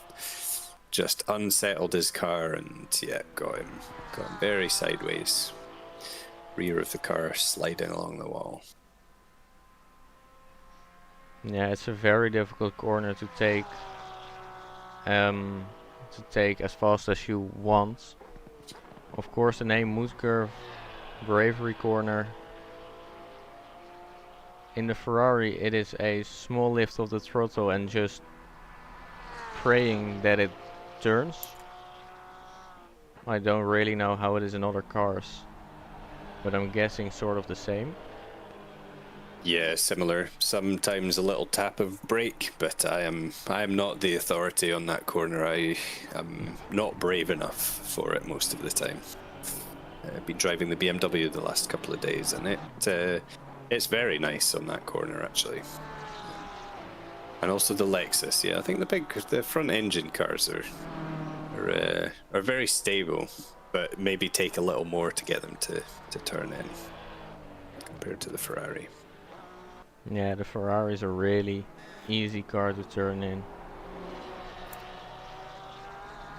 You just flick the wheel and it goes. Yep. Which is of course nice, but in some moments it can really take you by surprise and just throw the rear end of the car around. Yep. I agree. Yeah, it's a car that's feels very unusual when you first drive it, or it certainly did to me. It just feels like the front end will always turn based on the steering input. Yes. Regardless of speed or weight transfer, it just always has front. It's always pointy. So yeah, if you're not used to that, you can easily overcorrect and end up getting in trouble.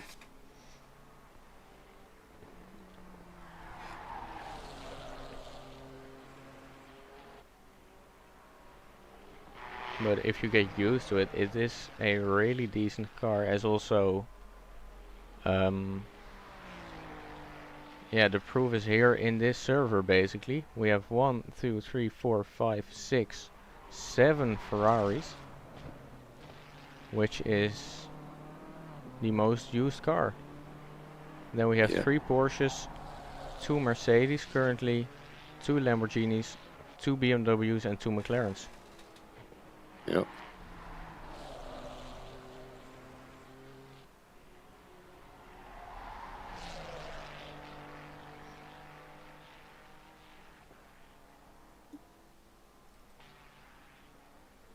Yeah, I think the BOP generally works pretty well here. You can have a nice mix of cars. I think we were racing in here last night, and I think there were 7 or 8 of us in the server, and all driving BMWs. Only one Ferrari. Oh. Alex in a Ferrari, and then the rest BMWs, and had a good bit of racing.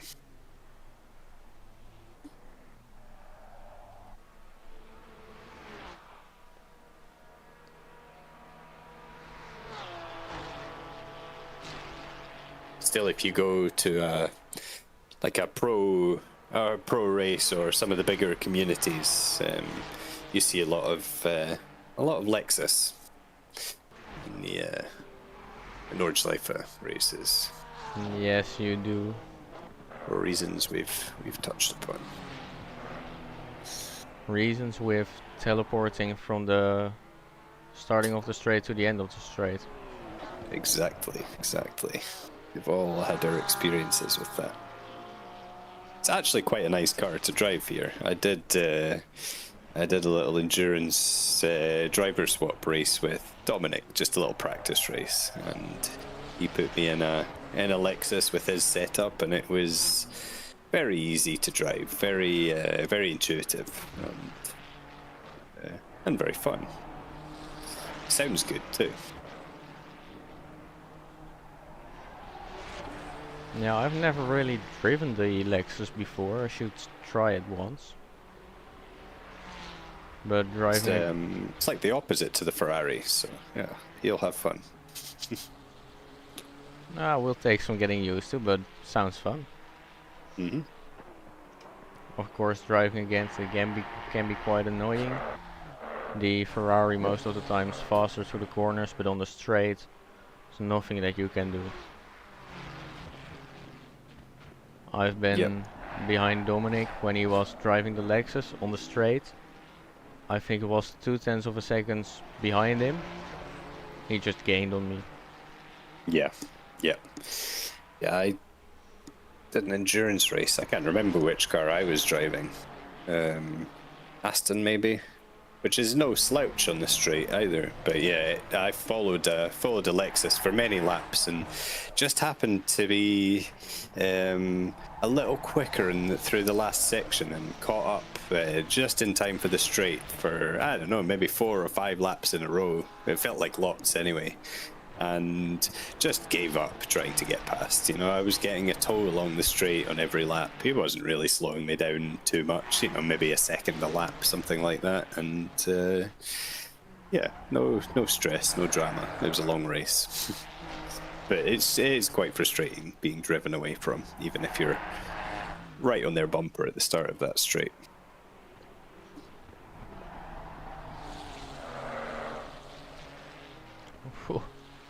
Ooh, just watching Alex here, I'm guessing. Yep. He's pushing hard to try and get back with Stefan, and just losing the rear a little on a curb. It's so easy to unsettle the car, more than you would like on the curbs in that section of the track. Yeah, really bouncy, some of those curbs. Yep. And especially if you have some damage on the rear, it makes it only more unstable getting on the throttle. But he survived. He's still just 1 second behind, so I'm sure he will get back. And then I'm sure he will. Yeah.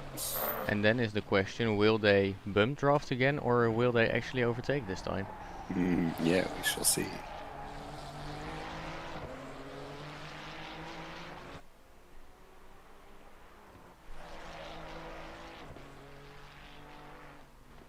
with 18 minutes left in the race. There will be 2 laps, 3 laps, something like that. And Dominic is still P1 with a gap of 23 seconds to Florian Braun in P2. That is some amazing pace.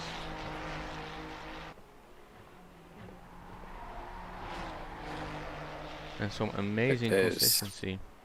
It is indeed, yeah.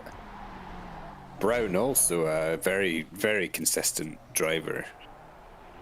Yes, and that shows he's doing some quick laps, I would say.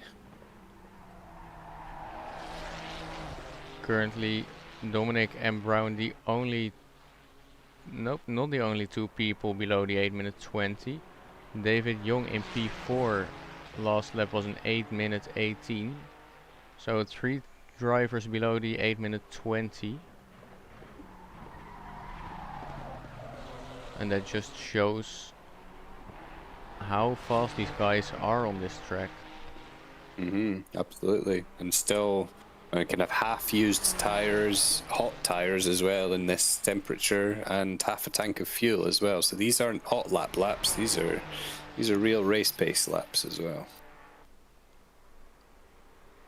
Hot laps from these guys can be towards the low 8-minute 12, 8-minute 11, maybe even below the 8-minute 10 sometimes, which is just incredible pace.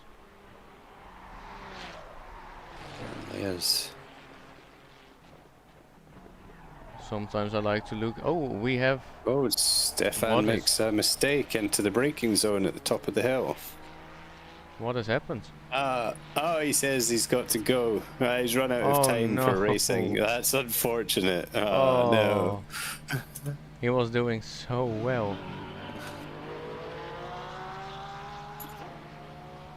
And that is really unfortunate. Well, glad he was here. He showed some amazing pace. And some great bump drafting action with Alex. Yes, indeed, yeah.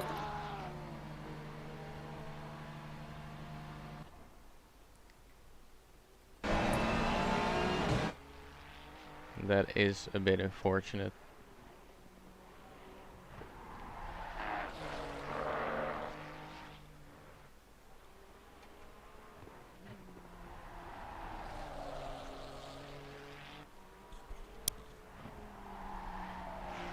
So, where does that leave our gap? We've got the closest top 5, yeah. Yeah, we got some quite big gaps now. Not crazy though for such a long race. There's nothing spectacular in here. Still all pretty close to each other, with the closest gap being at the back of the field. 3 seconds between the 2 Mercedes cars, the number 7 and the number 100, Ada von Morgan and T. Weber or Weber. Yes, Weber was in the server earlier on practicing, but it wasn't in the start of the race. I guess he left and the server filled up. Here he is back. Hopefully he has some fun.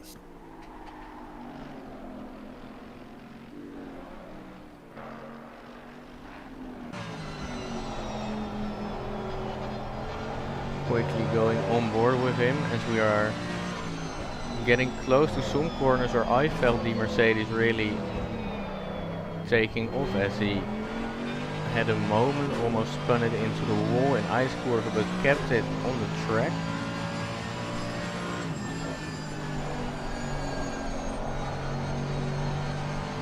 Now this corner. This next left-hander, yeah. This is the one that likes to fly. Yep. Yeah. A little chink over there. As I see something scary, and it's called a Lexus. We have our first Lexus in the server. First Lexus, yeah. Surprised it took so long. Yeah. Well, I think he'll still struggle to beat the speed trap speed set by Alex and Stefan in the bump drafting chain. Yeah. He might do it, but it will be really, really hard. I don't think he can do it actually. But we'll see when he gets to the straight. Yeah. We'll see. Yeah, see if we can figure out his wing setting. 291. Yeah, I think it can do that. It can just beat it. Find out. Oh, Dominic had an issue. What's happened to Dominic? Oh, he made a little mistake at the GP track chicane. That's going to make things a little closer up front. Yeah, just touching the sausage curb and spinning it around. No, he did spin. Yeah, on the grass, and took him a little bit to get going. So that took a big chunk out of that gap to P2. So yeah, keep the pace up. The first As mistake Florian will get excited. Yeah. As I see Bruno in the pits again. Something must have happened to him too then. The retirement.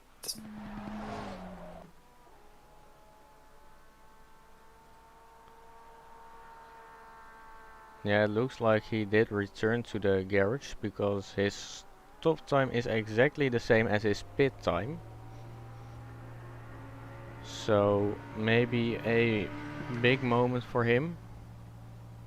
No, he says the track owns him. I guess he succumbed to the mental game of the Nordschleife and wore down his brain.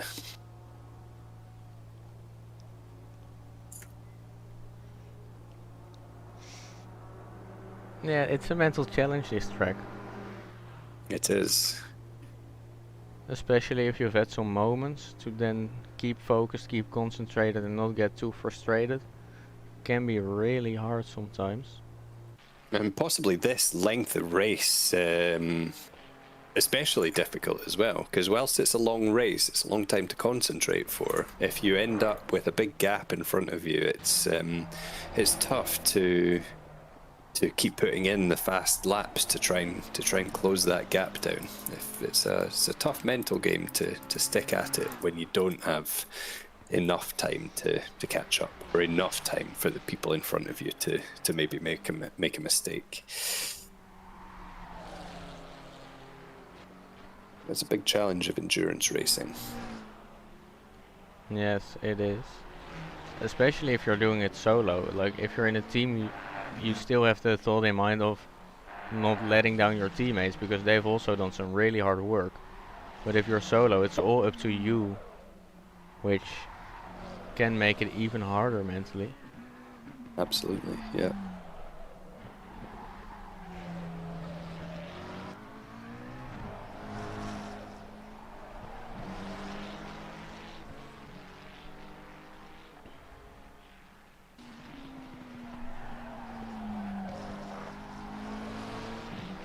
Personally, I find the longer races and doing hour-long stints easier than the races this length for some reason. Even doing double stints, or there's something about the mental state that you get into when you know that you just have to drive for an hour and there's nothing you can do about it.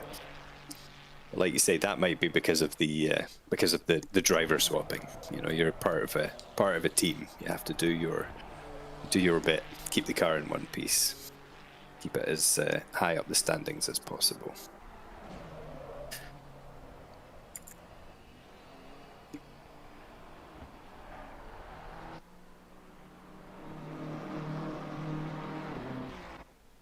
Mansing now into the pits as well.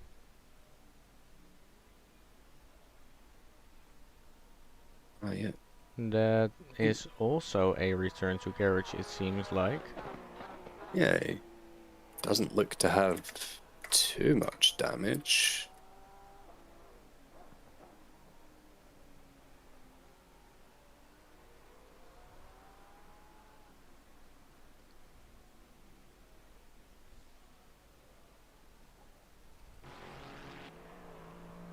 Mystery. As the Lexus is slowly making its way towards the big straight. And then it will be interesting to see what his straight line speed is. Definitely.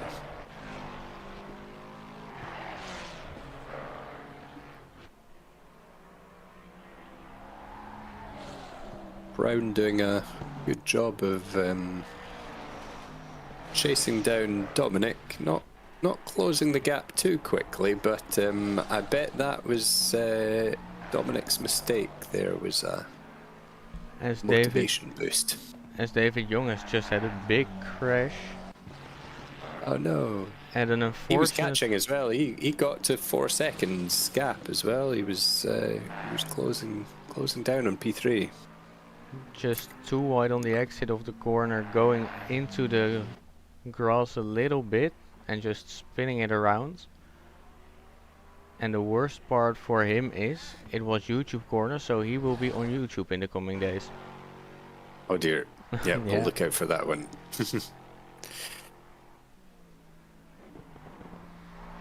Yeah, that's unfortunate. He looked to have a lot of damage there.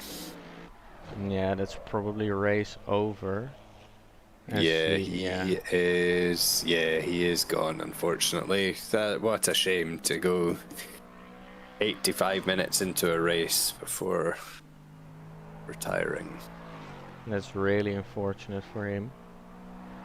Yeah, his steering was no longer straight from looking at his onboard there. And there's enough of the track left that trying to get that back to the pit lane is not going to be fun.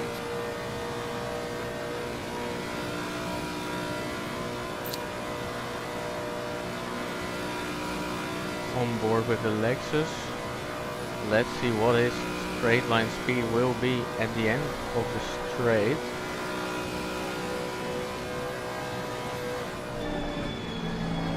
So 290 there for a split second. The speed trap says 289 as he goes into the wall, so we won't see another. Yeah. We won't see an improvement for him. Trying to. His car is quite broken now. Trying to rejoin. Took his time, waited for a nice gap. Very well done by him. And almost breaking the speed trap without any bump drafting. Yep. So that's well done. It is. Crazy pace.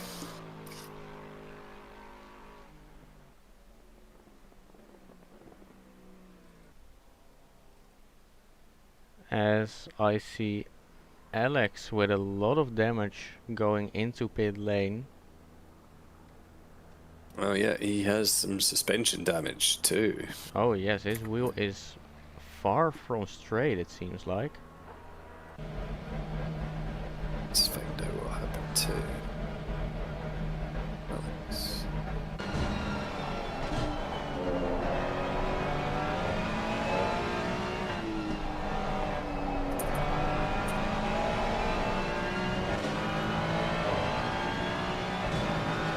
And that just shows no matter how much you drive this track and how experienced you are here, everyone can make a mistake, a big mistake, and put it in the wall that way.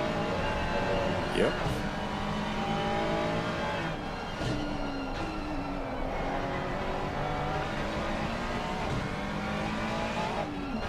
This might actually get Raymond up to P4. Yes, it will. Raymond up in P4 now, after starting P14. 10 Very positions nice. gained by just keeping it alive so far. Still 1 lap to go.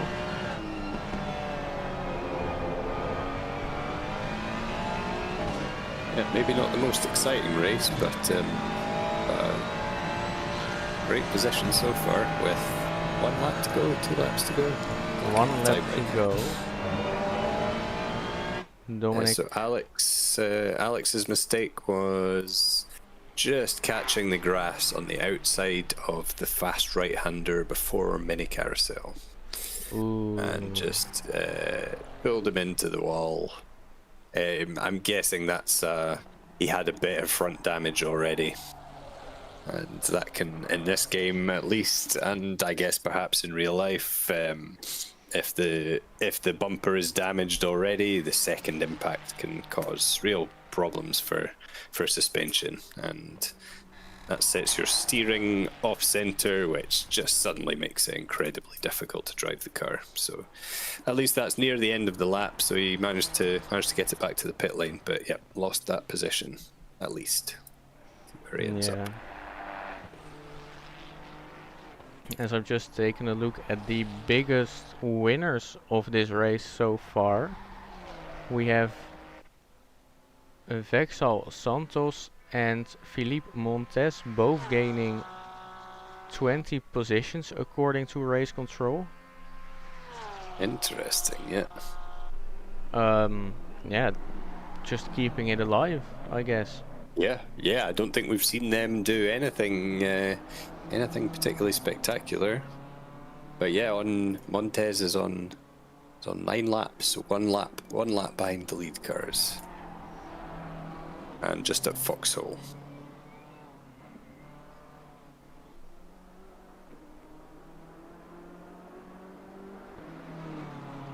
As we currently have Florian Brown back in the picture. Still P2, he gained 5 positions, started P7. Car seems to be completely undamaged. He didn't repair any damage in his pit stop, which is an amazing effort on this track. Yeah, 90 minutes of no walls is very good going on this track. And with that, from P7 to P2, really showing how important consistency can be.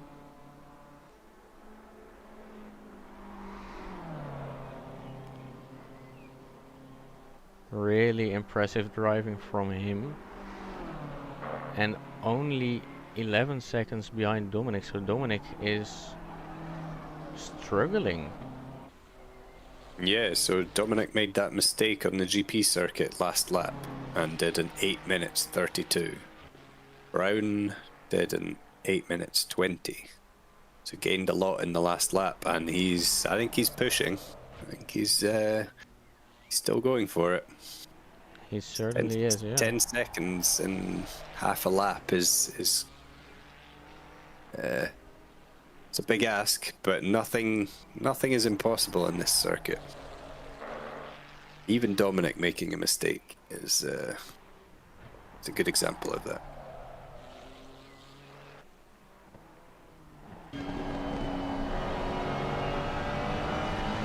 But that GP circuit chicane is very annoying sometimes. It is. If you turn a little bit too early into the first part of that sausage curve, you just bounce all over the place. And turning in a little bit too late will just cost you so much time. You really have to get that right, but that's so hard to do. And there's just a little bump in the braking zone as well after you've started turning in to that first part of the chicane. There's a little, I don't know, like a dip or a bump or something that just unsettles the car. And yeah, I think if your brake bias is a little too far back, the car just rotates, and it's very difficult to catch it. Even the GP track is dangerous at some places. Yeah.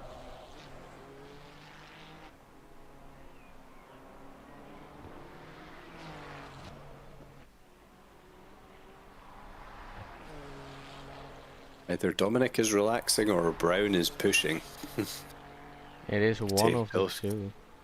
Closed in another second there. Dominic seems to be relaxing. Looking at the delta, Dominic is 7.5 seconds slower than his best, and Brown is 1.6 seconds slower than his best. So Dominic is just taking his time, weaving already. He has his hazards I have a on. feeling we're having a moment here. Yes. As I see Brown also slowing down.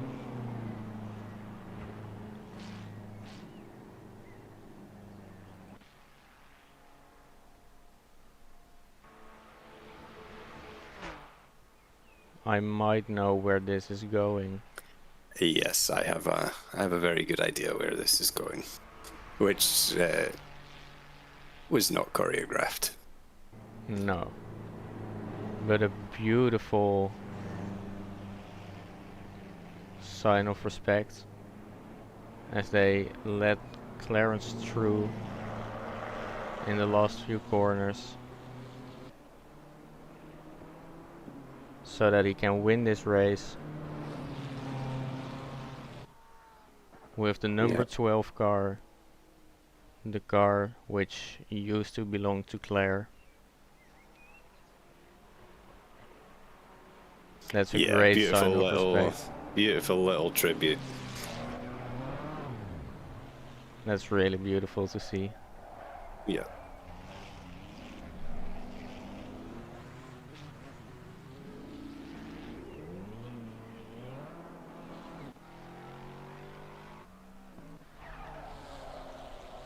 As we go to Ray, as Bruno has said in the chat, great race from Raymond. It is. It has been a really good race from him. From P14 to P4. Just with a little bit of damage on the front, but surviving. Yeah, fantastic performance there. As I quickly want to show the donuts going on down into turn 1 currently.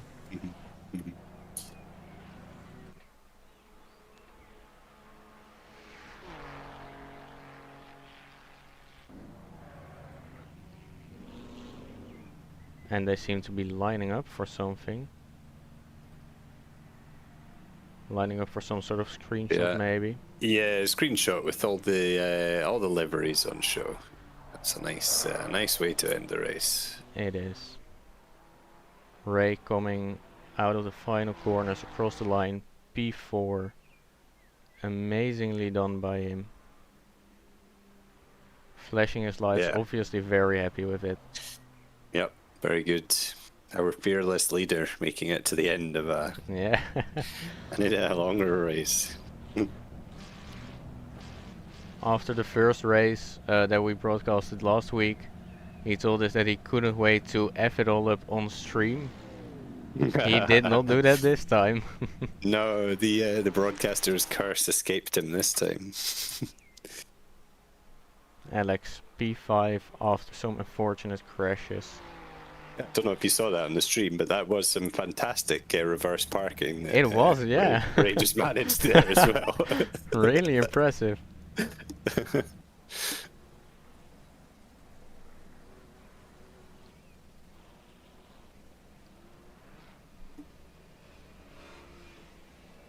Just going to make a quick screenshot of my own whenever Alex has parked his car. Is anyone yet?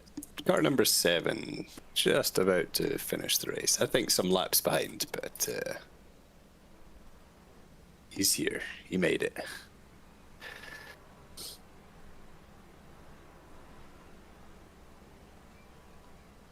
People still trying to find the right position.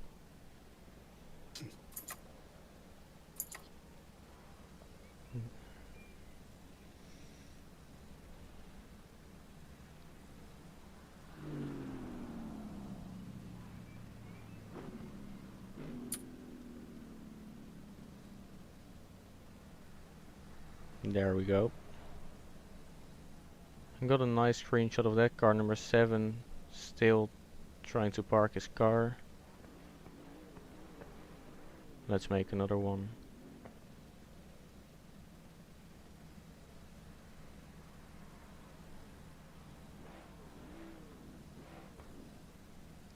As everyone has finished, Clarence has won.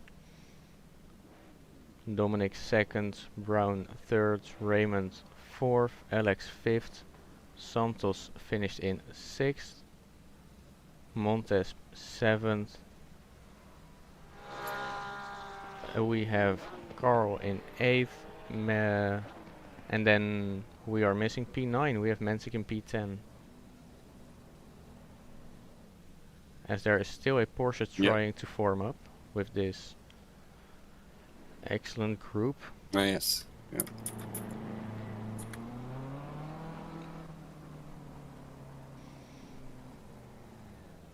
Yeah, lovely way to finish the race, and all top 3 drivers worthy of a race win. I think Dominic as consistent and rapid as ever, but the other 2 were not far behind. Not at all. Also having good and clean races. That'll get any sim racer far in this circuit.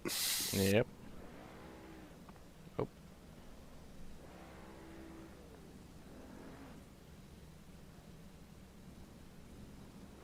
As the Mercedes has decided to do some more donuts behind.